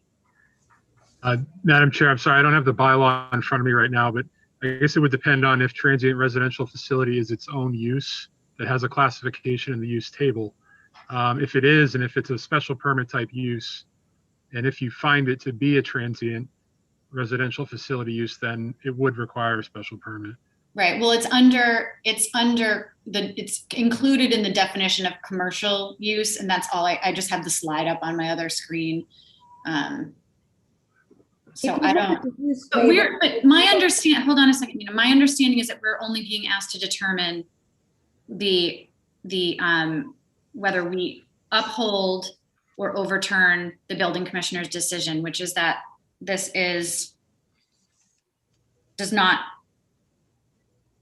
that the use of the property does not violate the town zoning bylaw in regards to it being a residential use. Right. Madam Chair? Yes. Sorry to interrupt, just FYI, on the use chart in 139.7, Yeah. transient residential facilities are not allowed in ROH At all. at all. I thought they were allowed by special permit. They may be allowed by special permit, but not, let me look at the, hold on. She included all that in the packet. Yeah, I remember reading somewhere that they were excluded from ROH unless they had a special permit, because I think there are like bed and breakfasts in the ROH. That's my understanding. It's not the way it's shown on the use chart. So Okay. It's, in other words, if you look at the use chart, the most recent iteration. Okay. So it would be page 3 of that, and I believe that's somewhere in the packet. I'm actually pulling it up on Yeah, it is somewhere in there. Arthur, I see you have your hand up. What would you like to say? Oh, you're on mute. I'm sorry. Are you asking me? No, I was asking Arthur Reed, and then I'm going to come back to you, Bob. Rooming and lodging is allowed in the ROH by special permit. Rooming, lodging, or guest house. But not hotels and inns or time-sharing interval dwelling units. So there's 3 breakouts of what a transient residential. I see Attorney Reed shaking his head adamantly saying no. But he's on mute. You're mute, Arthur, you're somehow muted. Hold on. Hold on, we'll get you on. Bob, did you want to respond while we're waiting to figure out the this definition game we're playing. If she's now trying to say it's a transient residential use, that we know it's not a hotel, we know it's not a rooming house, we know it's not a guest house, and she's trying to say it's time sharing or time interval ownership. Well, we go up and we see what that is, and that's a timeshare we all know, where you have a group of owners that own it and split up the time, or the lessees. So it just doesn't come together. It's a square peg in the round hole. We're a government of laws. We shouldn't be trying to take some policy argument and fit it into these definitions. We all know it's a single family house. Okay. Arthur, are you still muted? He logged off and back on. So now just hit your Arthur, hold on, hit your unmute button. Let me see if I can do it. Okay, hold on, Arthur, we can't hear you. Okay, Arthur. Okay. Oh, there Okay. we go. But the point is, the use chart is confusing, but if you take a look at the definitions, it covers it. And this is, I think, irrelevant to the point that's before this appeal, but just so the point is clear. The transit residential facility is a permitted use in that portion. It is rather a special permit use allowed by special permit in that portion of the ROH district, which is within a quarter mile of the commercial downtown district, CDT. And I think it's pretty clear that this location is well outside the quarter mile. Okay, thank you. And Madam Chair, I would say we only get to this issue if you find that it's not an allowable private residential use. And that's what I was just going to get to. That's the I'm first looking at step. page 64 in the packet, and the request is from Anderson Krieger is 14 New Mill Street's use as a short-term rental is a commercial use and thus prohibited. And so that's what we're talking about. We're not even getting, I don't think, to transient residential I facility. just wanted to clear up the question just for the. Thank you. No, I appreciate that. That's instructive and helpful. And you have a level of detail more than most of us or many of us. Paul, I saw you had your hand up. I'm all set, Madam Chair. Yeah. Okay. So Eleanor, could you unmute Robert Miklos? He has his hand up for a while now. All set. Okay, thank you. Robert, did you have a comment? Yes, first of all, I am a party of interest because I own the house at 16 Prospect, which is at the corner of Mill Street and Prospect. I also have been directly impacted by the 14 North Mill Street property because I'm over the course of the season, I am entertained at the house of Esther Lee and Harris Stone, and also my direct neighbor at 21 Mill Street, Ann Devonair, who's a direct abutter to 14 North Mill Street. I frequently spend time with her in her backyard. So the change of ownership of that house from, I guess it was a Stevens, to the current owner has made a significant difference and impact on the neighborhood. There are frequently numerous numbers of people entertaining there and at late hours, 3 cars even with some of the renters. The changeover does have significant impact, but I think to me, the critical issue, I'm a preservation architect by training and have been on island for 30 years as a weekend and summer resident. The impact is on changing the essential character of these houses and the neighborhoods. The neighborhood of Mill Street and North Mill Street are very cohesive. The neighbors really support each other. They do rent. Their tenants are typically repeat tenants for 3 weeks, a month at a time. We get to know them. And if there's an issue, we can call the owner and they immediately intervene. But what's significant to me as an architect of 14 North Mill Street property is it's one of 800 pre-Civil War houses, as mine is. that contributes to the authenticity and the character of the historic district.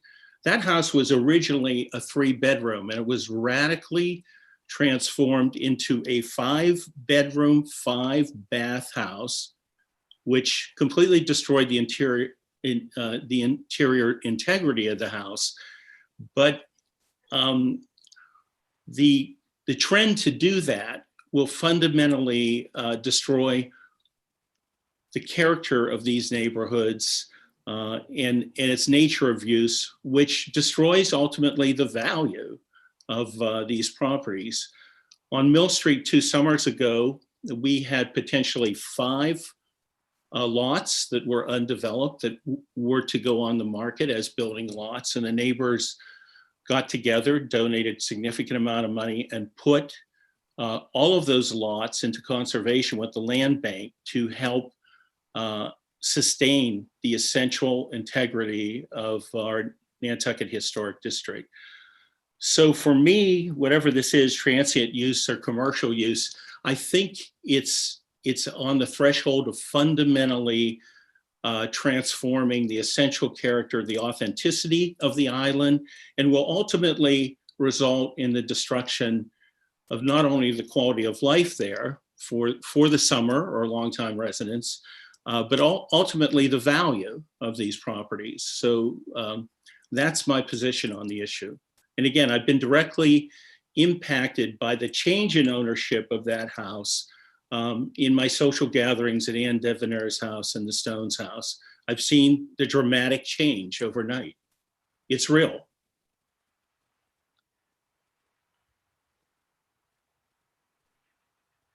Sorry, thank you for your comments.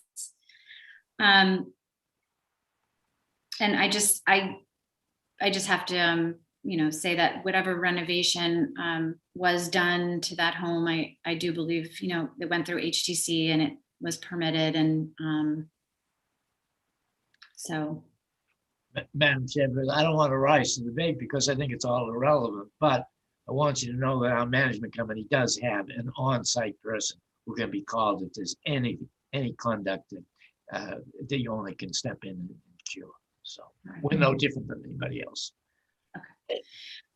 I'd like to hear, I don't see anyone else with their hand up right now. So I'd like to hear from the board on any questions, comments, or if any feelings about, Paul's determination. So Michael, I see your hand up. Yes, thank you, Susan. I enjoyed what you and Lisa had to say, and I think both sides have brought several good points to the board. However, I have not heard anything that would compel me to overturn the building inspector. Jeff, do you have any? I would agree with Michael. I agree with you, Susan. I also agree with Lisa to some respect, but I do feel that if we overturn Paul's decision here, it's, we're becoming a policy-making board, and that's really not what we're doing.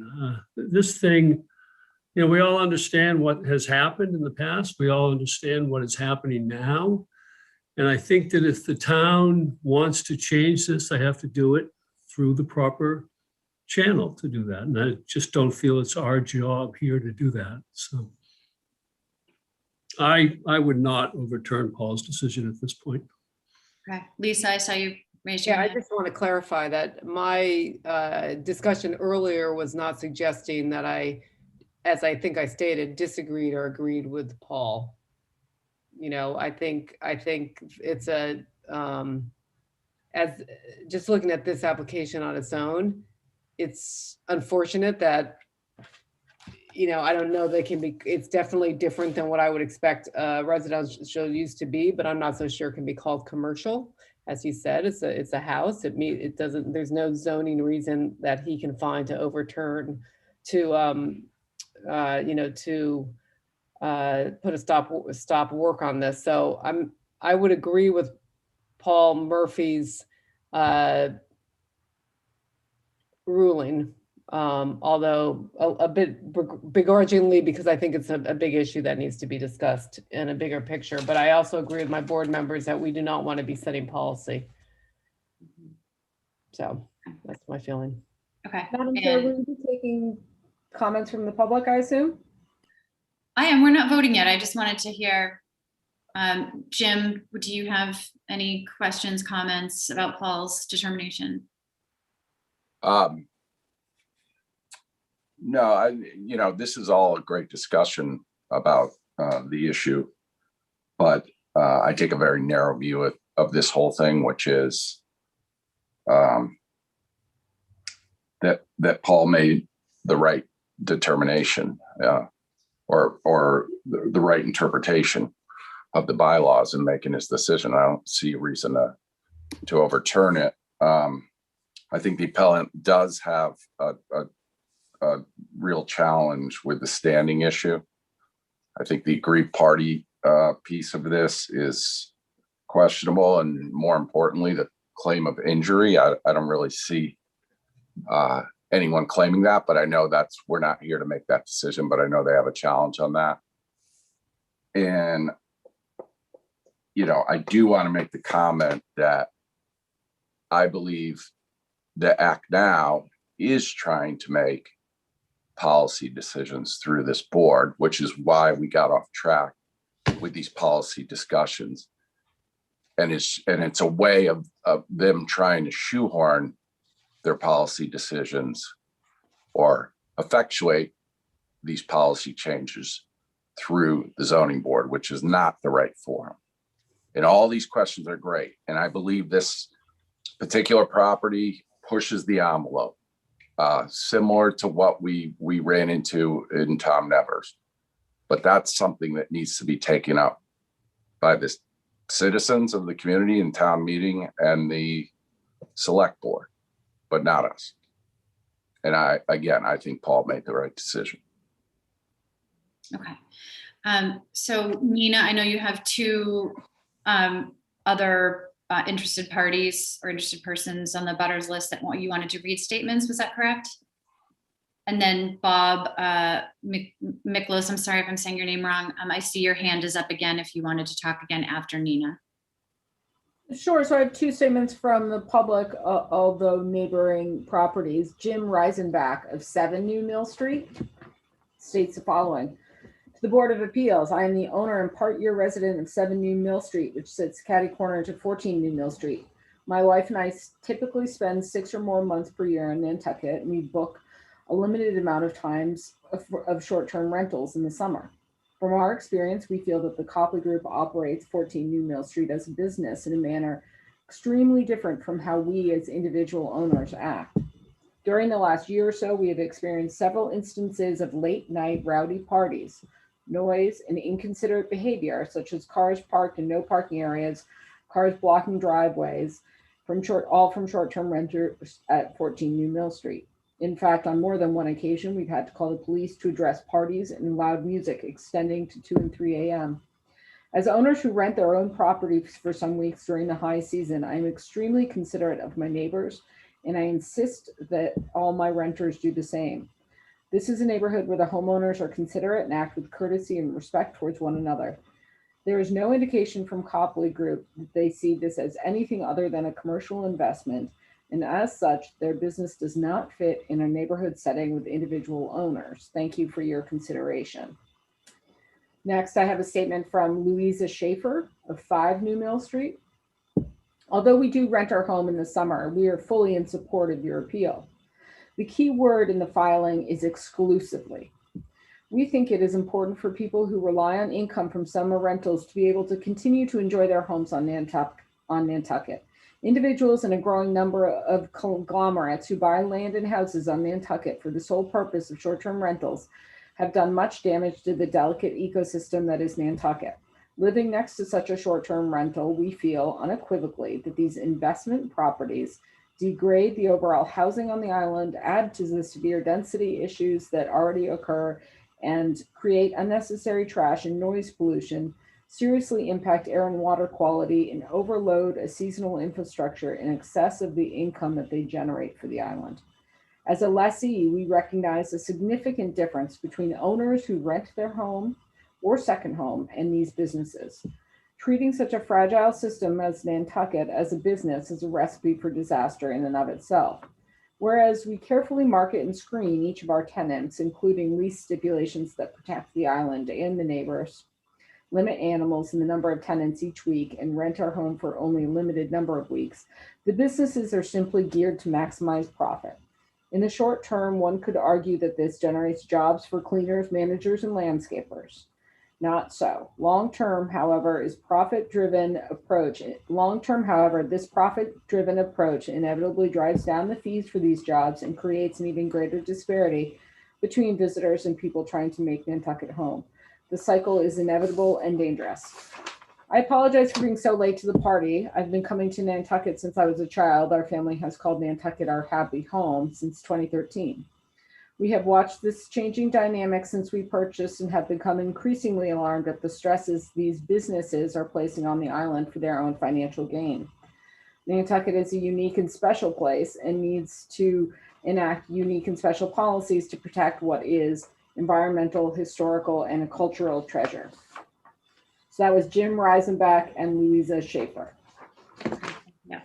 I don't see any other hands up on the list of participants at this time. Does anyone have anything else to add before I ask for a motion? No. Okay. So from the board members, would someone make a motion to, Eleanor, we do it in the, we do it to uphold Paul's order? Yes, you would deny the appeal, thereby upholding Paul's determination. So would someone make a motion to deny the appeal and uphold Paul's determination that this is not a commercial use? I would make that motion. And Jim, are you seconding? Yes, Yeah. I'll second that. Okay, so I will go through for roll call. So when I call your name, respond in the affirmative to deny the appeal and uphold Paul's determination. Myself, I. Lisa? Aye. Michael? Aye. Jeff? Aye. And Jim? Aye. Okay. Okay. Thank you everyone for your time and your efforts, and we can move on to the next. Before you move on, let me thank you for your time and efforts. It's been a great, thank you. Likewise, thank you, Madam Chair. Thank you, board members. Thank Thank you, Madam Chair. Thank you. Have a great day. Okay, so Thank you. next up we have, if I can find my agenda. Next up is application 3-21, Damon S. Cartelli and Deborah A. Cartelli, 35 Washington Street. Rick Beaudette is presenting. And Rick, you can have the floor when you are ready. Thank you, Madam Chair. I probably should have taken you up on that text. Sorry. I'd be here this long. And my kids just walked in from school, so if you see me with a really angry face and stand up really quick. Hi, Miles. Don't take it personally. Right, they're gonna wreak havoc in the background knowing that you can't get to them. Anyway, thank you, Madam Chair. My name is Rick Beaudette, and I'm here on behalf of Damon and Deborah Cartelli. They own the property at 35 Washington Street. It is in the ROH district, and it is just for reference, is directly behind, the old town building at 37 Washington. It's behind that parking lot that I think all of you probably know pretty well. I'm on a Zoom meeting, sorry. Okay, sorry. The property is non-conforming in two respects. It only has 29 feet of frontage, roughly 28 point something, in a 50-foot district. It's also the house and the shed are non-conforming to the westerly and easterly setbacks, respectively, 1.8 feet and 2 feet on those structures. It's an oversized lot. It's almost a double lot. It's got 9,930 square feet in the ROH zone, which requires 5,000. There is a 1994 variance on record relative to this property, which validated this lot and 32 Union Street as separately marketable lots. And I think the owner at the time changed some lot lines and came to the board for a variance to validate those lot lines. And there are two conditions in this special permit, one of which is you can't build anything without coming to you guys to ask permission. And the other is that only one dwelling should be allowed on each of these lots, 35 Washington and 32 Union. I do not, just to be clear, represent the owner of 32 Union Street, and I'm not applying for any relief for that property. The relief we are requesting specifically is to remove those conditions of the variance, specifically because our client wants to build a second dwelling in the back of the property. A couple of reasons why, because of the history of the property, that we think it's appropriate to remove these conditions. The first is that when the variance was issued, property was in the R1 zoning district, and both of these lots were non-conforming in certain respects. The front lot on Union Street was non-conforming as to setbacks, and ours was non-conforming as to the intensity regulations I just mentioned. It is now in the ROH zoning district. 32 Union Street complies completely. It's just a conforming lot.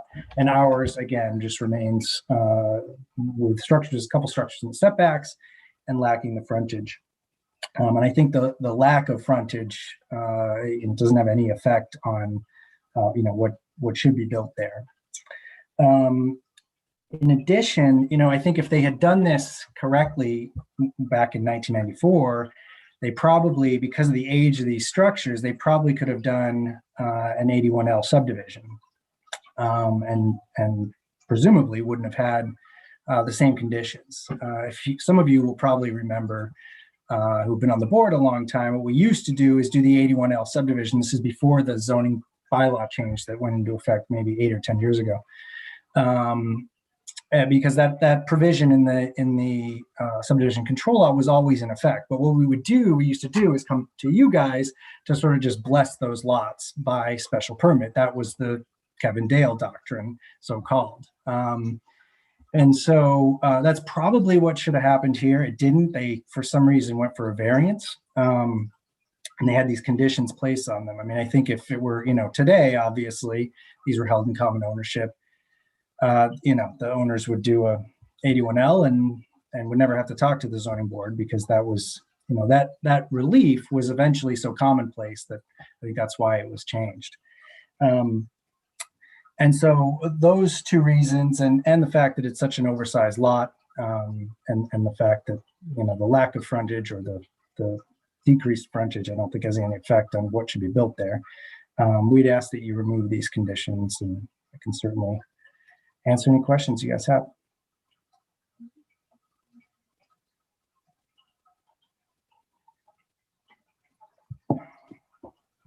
Did anyone have any comments? I'm going to find my notes, but anyone else?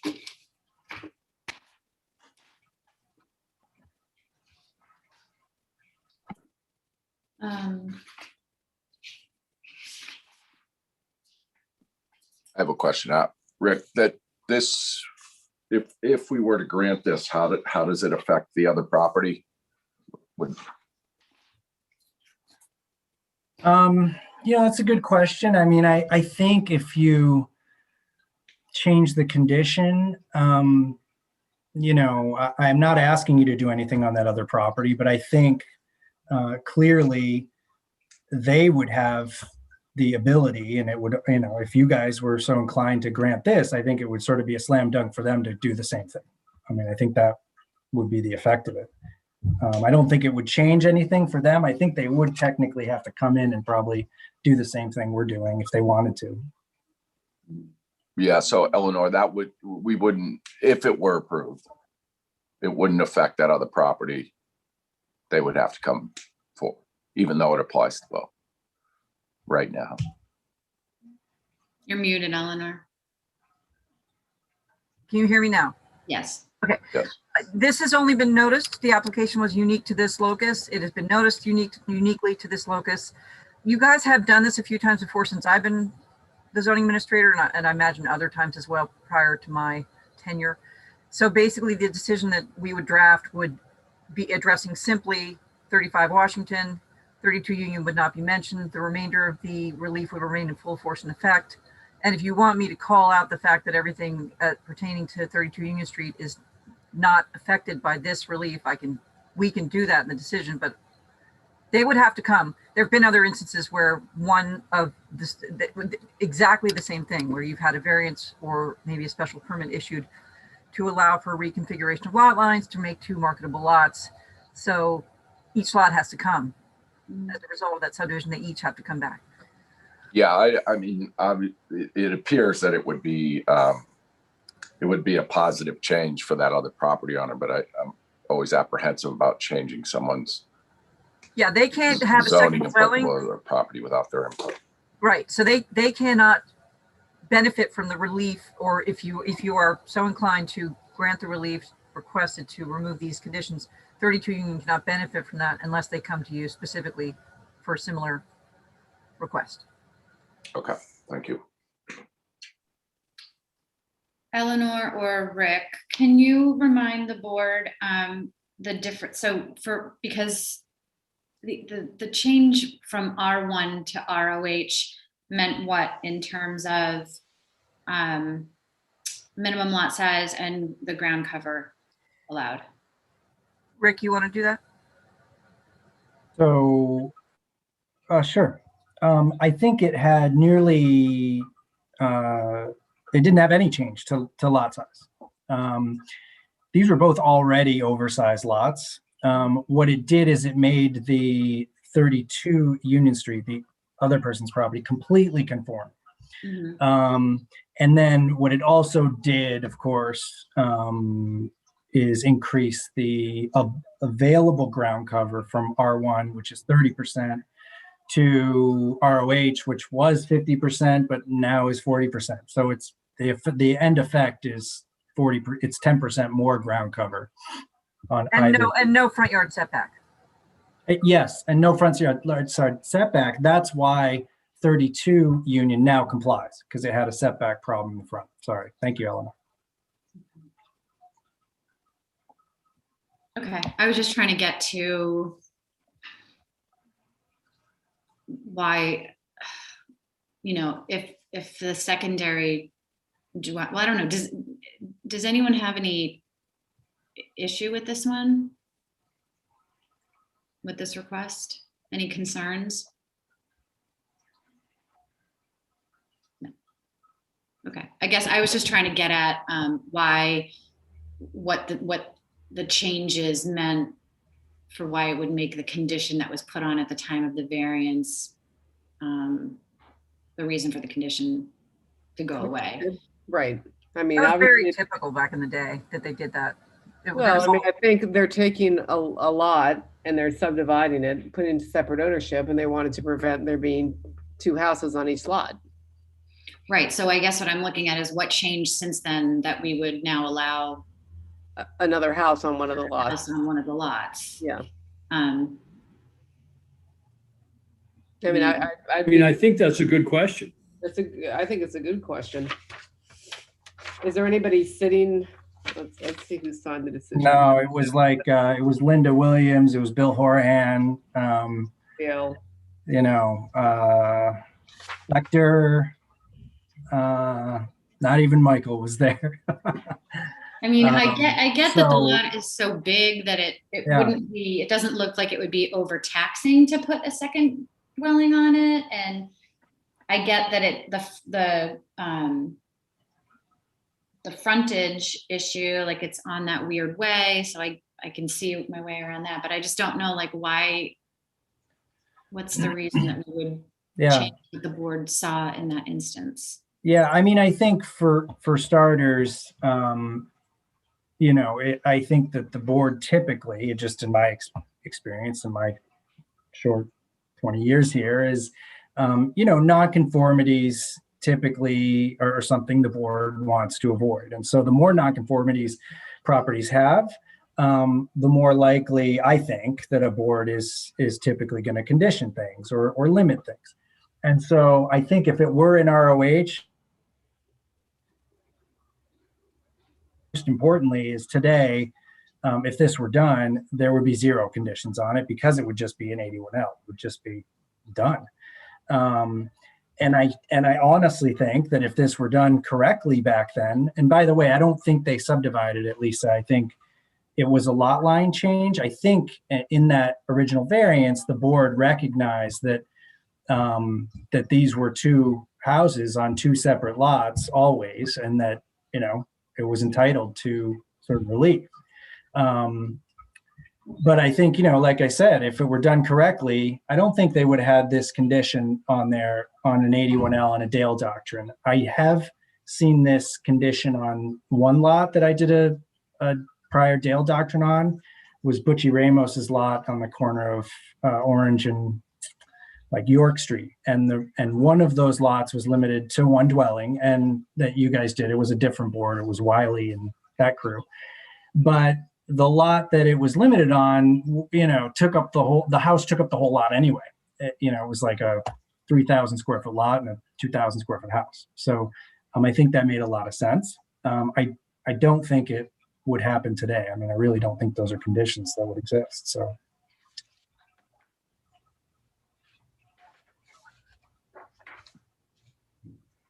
There was no abutter comment on this.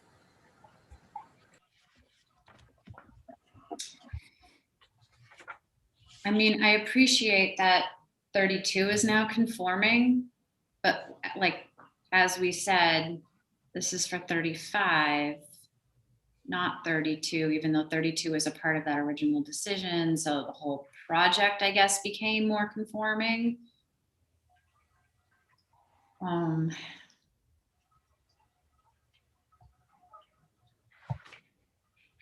But the non-conformities on 35 still exist. I don't know, Michael, what do you think about Rick's, analysis of the 81L and if it had been done that way? I think that he's spot on that. I'm kind of agnostic to the decision here. I'll go along with the board. That's kind of where I am with this one.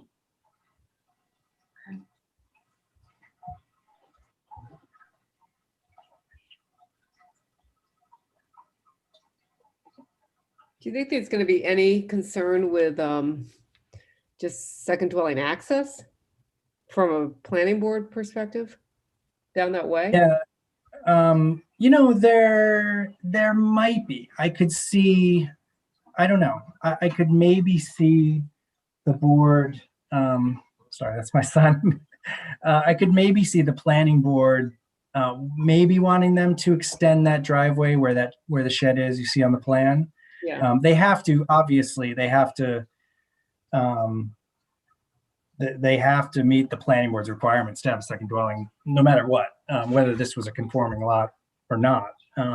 But maybe, I think they're going to have to make the driveway bigger. They are planning on adding parking to the front of the house because they're going to need more parking spaces if they do a second dwelling. And like I said, I mean, I could maybe see the planning board wanting that driveway to extend past the house a bit just to make sure they can have access for an emergency.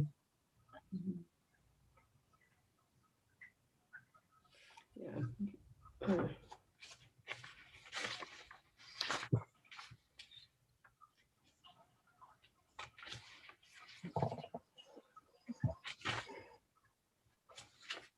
Lisa, what do you think? No, it's sort of a tough one. I mean, the access to this lot is I'm just looking for the GIS map again. I've lost it to make sure. Oh, here. You have to go through the town parking lot, right, to get there? Yeah, I think so. That's from what I can tell, yes. I don't know, but I think it's the tough That's one. there. There's a way back there that they have. Yeah, I Oh, see that sorry. on the Go ahead, plan. Lisa. Yeah. I think the thing that I guess gets me there is that they had if they had done the 81L,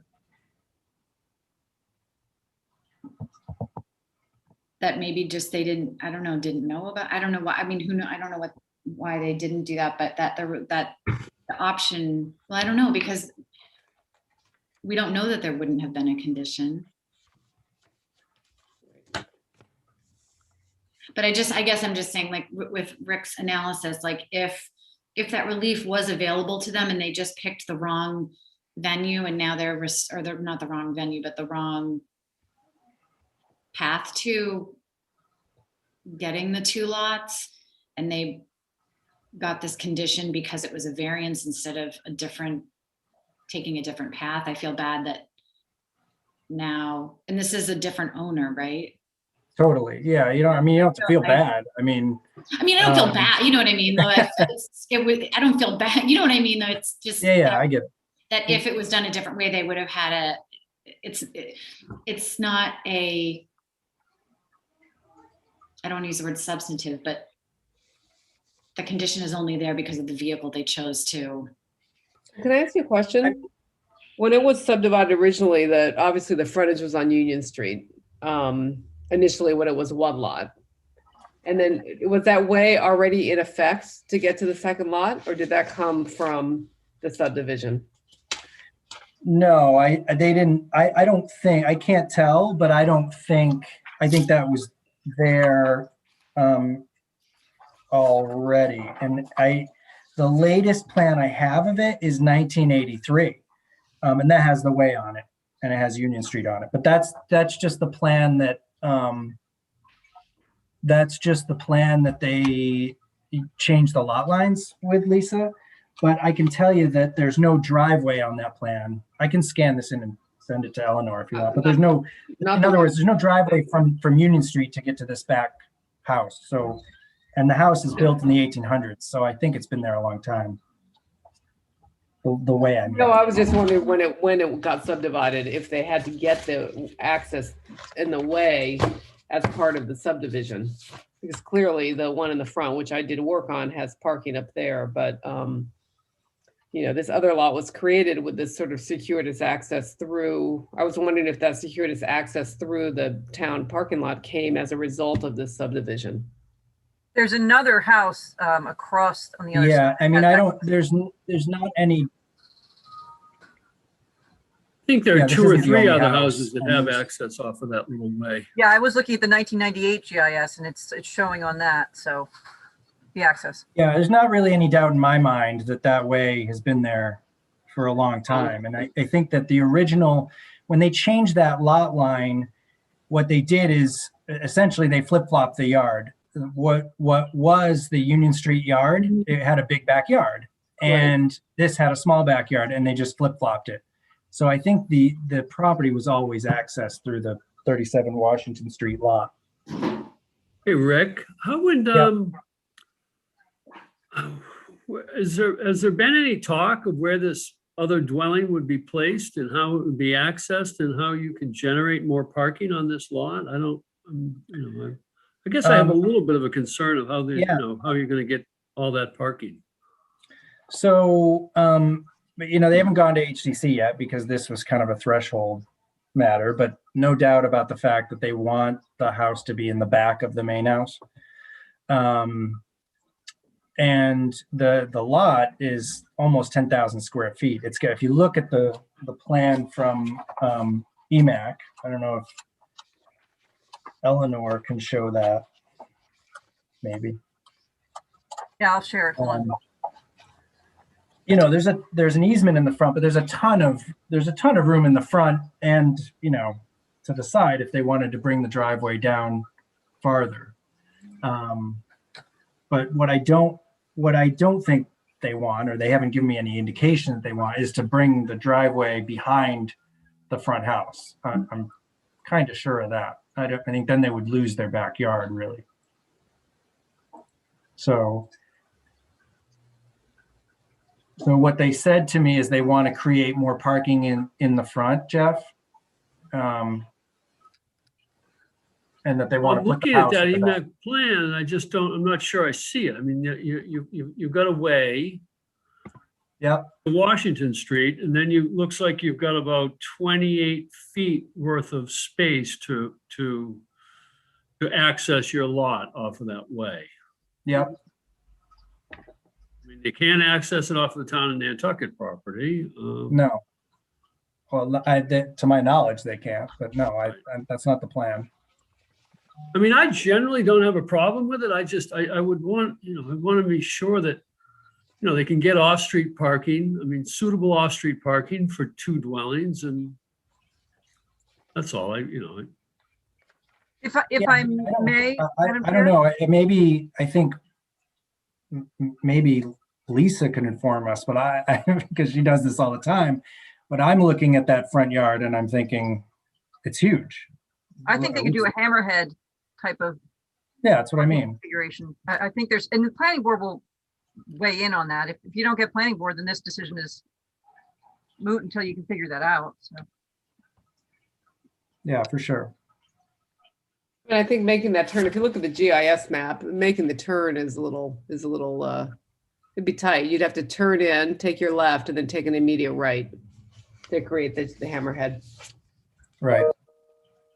Not an immediate right, but I mean, I think it's probably possible. I mean, that's my biggest concern, is just making sure you're adding density, you're adding more people, you're adding more cars. The town parking lot is already a nightmare. I just want to make sure that there is adequate parking and turnaround space and emergency vehicle access, which is all things that the planning board will address. Right. But it is funny that, just to undo a variance that was put in place, or a restriction that was put in place by a variance. Years later, I'm not sure it's great, but I sort of feel with Michael, I guess I'd go along with the board. I feel like there was a reason they restricted it to 1 dwelling unit. Madam Chair, do you mind if I pipe in? No, not at all. Go for it. I think I said earlier, Lisa, and I've seen this just in my mere 6 or 7 years I've been here, and many of these types of variances which were granted, it was the classic sort of mitigation. Well, we'll give you this if you give us that. And I understand your concern, but we have released, there's one in Surfside that I can think of that when about 2 years ago where we released an identical restriction, eliminated an identical restriction, no second dwelling for a lot in Surfside, about comparable, relatively speaking, lot size wise in terms of, available ground cover. So it is something you've done before. There probably are more occasions when it's happened. I can just think of that one off the top of my head. I think of this as quite a bit different location than Surfside. It's not about the ground coverage to me. It's just about the the density. And I understand. No, I understand. So. One thing I had in the decision, I don't know if anybody else saw this, but the planning board, in the decision, it says the planning board made an unfavorable recommendation on the grant of relief under the zoning bylaw. And it says the planning board had the unfavorable recommendation because it did not have any provision for changing the configuration of the lots. And they also said, that the lots were created in 1983, and so 1983 was when they were created. So and they were not pre-existing non-conforming. And they further found that there were no grounds for the grant of the variance. But then I think it does go on to say that, and Rick, I think you can speak to this, but I think it wasn't brought up within 10 years or something like that. So. Yeah, I mean, that as well, but I think, when it goes on in the decision to say that they, they each satisfy the definition of lot. And I think that's why they granted the decision, that two or more adjacent parcels in common ownership, each of which have been lawfully improved with one or more dwellings conforming to all applicable zoning requirements, et cetera, et cetera. I think that's how, despite the planning boards, I think the planning board's take was they altered the lines in 1983. So these aren't 1972 lots, the pre-1972 lots. These are 83 lots. And I think what the zoning board decided was, well, wait a minute, these were always in separate ownership when they were built, or they were lawful when they were built, and we're always on separate lots. And so changing the lines is irrelevant.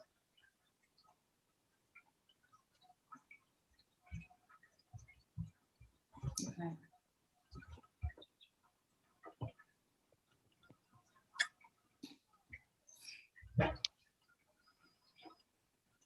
Oh, I see. Okay. Right. They didn't merge because they meet the definition of lot. I think the planning board's analysis Right, of it, I was to be mixing honest, would have been spot on if they were both vacant, or if one of them was vacant. It would, they definitely would have been unprotected for sure.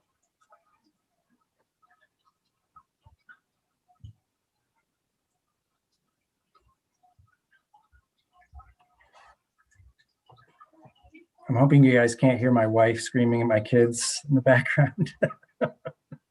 Good. But I'm happy to hear that. That's not happening if you happen to bump into her. I love to hear that other people yell at their kids. So that's good.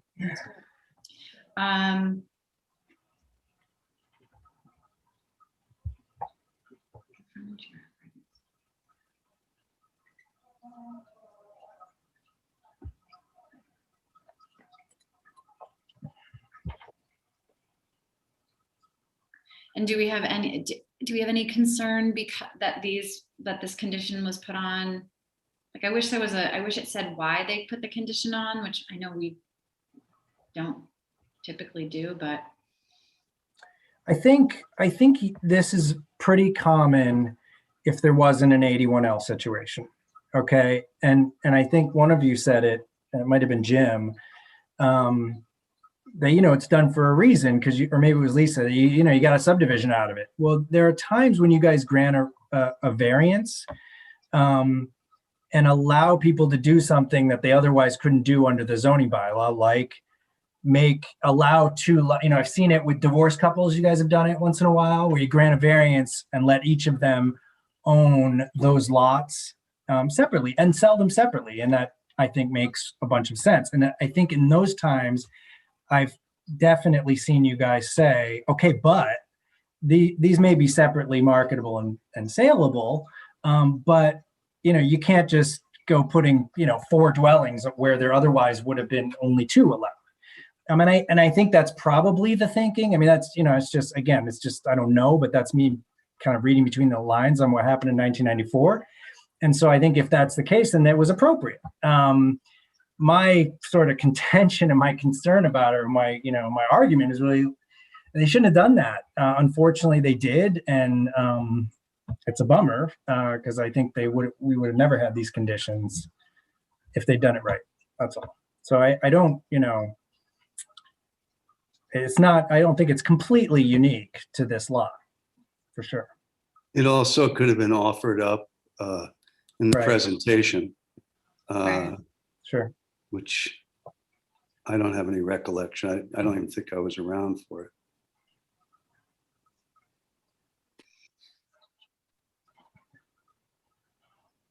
that's true. It could have been offered in the presentation. Okay. Quid pro quo. Mhm. The good news, I guess, is that if we do allow the condition to come off, the planning board will be taking a close look at all of the concerns that we have voiced about access and parking and density. So if no one has any further comments on this one or questions for Rick, does anyone want to make a motion on this one?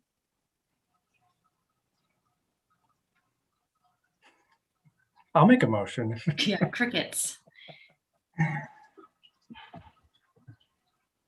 I'm gonna pick someone. I'm Michael. Don't pick me, please. I already stated my case. Yeah. How about you, Jim?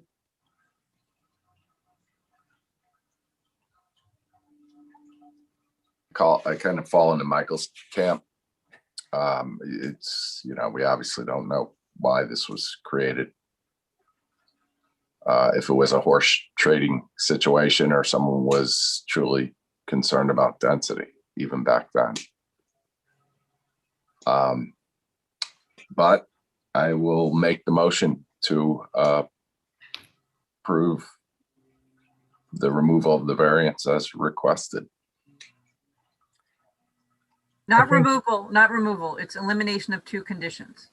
Oh, elimination of the first 2 conditions, right? The variance needs to remain in place because the lots are non-conforming. Well, they were at the time it was granted because of the. Yes, and only with respect to this property. Thank you.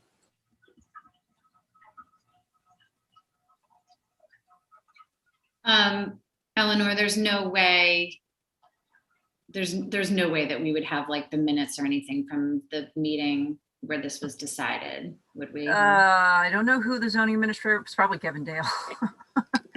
He was at one point the zoning administrator, but that may have been even before. I don't know who the zoning administrator was, and minutes, I could dig around for them. Are you sure Kevin was an administrator? He was. He was the chair. He was the chairman. He was the chair. Yeah. He was also a ZA at one point, and then John, Kyberg. And also Kyberg was 20 Jensen. years after Kevin. Jensen. Yeah. So and then wasn't Bill Hunter as well? Bill Hunter was, and Yes. Bill was. Yep. Yeah. And It's a rite of passage, huh? I'm the only one that wasn't. Don't forget Linda. Yeah, I was gonna say Linda too, right? Hey, it's not too late, Rick. You want to switch? No. In any case, I could dig them up. I'm not going to guarantee that I'll find them. There's difficulty locating those minutes. I'd have to go to the town clerk. It would be quite the sleuthing job. They're probably in storage somewhere. They'd be handwritten. Well, how long was Linda administrator? Do you know that, Michael? She wouldn't have been administrator. Roughly? I think she was on the board. He signed She it. voted on He it. was both. Okay. Sorry. She was in the decision. Right. I'm surprised she didn't call in. She would know. Well, just I mean, keep this meeting going for another 3 minutes. I know. My phone will start blowing up any second. All right. So, I mean, I guess what I was just trying to suggest that if someone has a real concern about why it was on there, I think for me, I can, since it would have been allowed with the 81L, I think I can, without conditions, I think I can be okay with removing it, but it does, it's an uncomfortable thing to take it off now, not knowing exactly why it was put on. And I don't know. It doesn't really seem like anyone is really championing this. Rick is. Well, yeah, I hope so. I'm ready to make a motion. I would point out that there was no abutter objection, and it's a pretty big abutters list, so no comments from any abutters. Well, Madam Chair, I would also not remind you, because for years, conventional wisdom was that the chair couldn't make a motion or second a motion, but that's not true. Thanks for reminding me. You're welcome.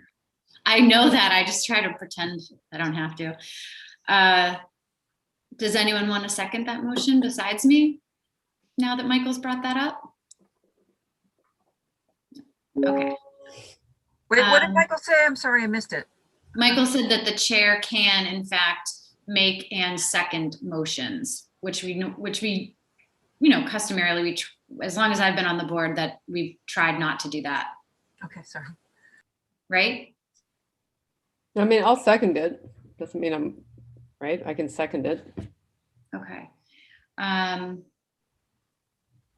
So I'm just gonna go, Mark Poor, did you have anything to add on this?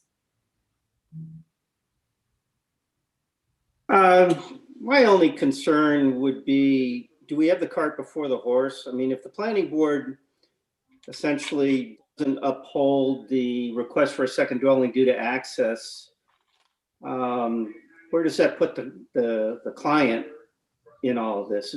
Probably disappointed after coming to us if we grant the relief. But they couldn't go to the planning board without this. They have to get this first. Got it. And I'll deal with their disappointment if that happens. That's my job, managing expectations. All right, so the motion's been made and seconded. I will do roll call. So myself, respond in the affirmative to approve the relief as granted to remove the 2 conditions from the variance on 35 Washington or Union. Is it? Washington. Washington. Okay, so myself, I, Michael, Aye. Jeff, Aye. Lisa, I'm gonna oppose it. okay, and Jim. Aye. Okay. I figured it was gonna carry anyway, so. Okay. It's an Ed Tool move if I've ever seen one, Wow. Lisa. So yeah, but Karen moved too. I was going to say, I- you can't really project what the way Ed would vote, but I would probably put money on which way he would vote. I've seen members abstain and then change their mind after the entire vote was taken. Not very clean, not very clean. No. All right, well, that's it. Rick, good luck with those children. Thanks, guys. And the Bye, dog. Rick. Bye, Rick. Thank you. I'll need it. Appreciate it, guys. Okay, bye. All right, so that is it, I think, for today. We didn't have any other business. No, I just want to inform you that I am having finally, my surgery on March 17th. Okay. So I will be here for the March 11th ZBA meeting, but the recovery is said to be a month. I'm going to beat that, but if it is a month or in my absence, however long that ends up being, Leslie will be covering for me. Okay. So that's next month. I'll be here for the meeting, but just want to give you a heads up. Okay, thanks. Thank you. Does someone want to make a motion to adjourn? I'll make that motion. Okay. I'll second You're it. Karen this time. I know. All right, great. So roll call again. Myself, I, Lisa, Aye. Jeff, Aye. Michael, Aye. and Jim. Aye. Okay, all Thank right. you, guys. Thanks, Thank you, everybody. everyone. Thank you. Okay, I have a know. nice day. Bye. Bye.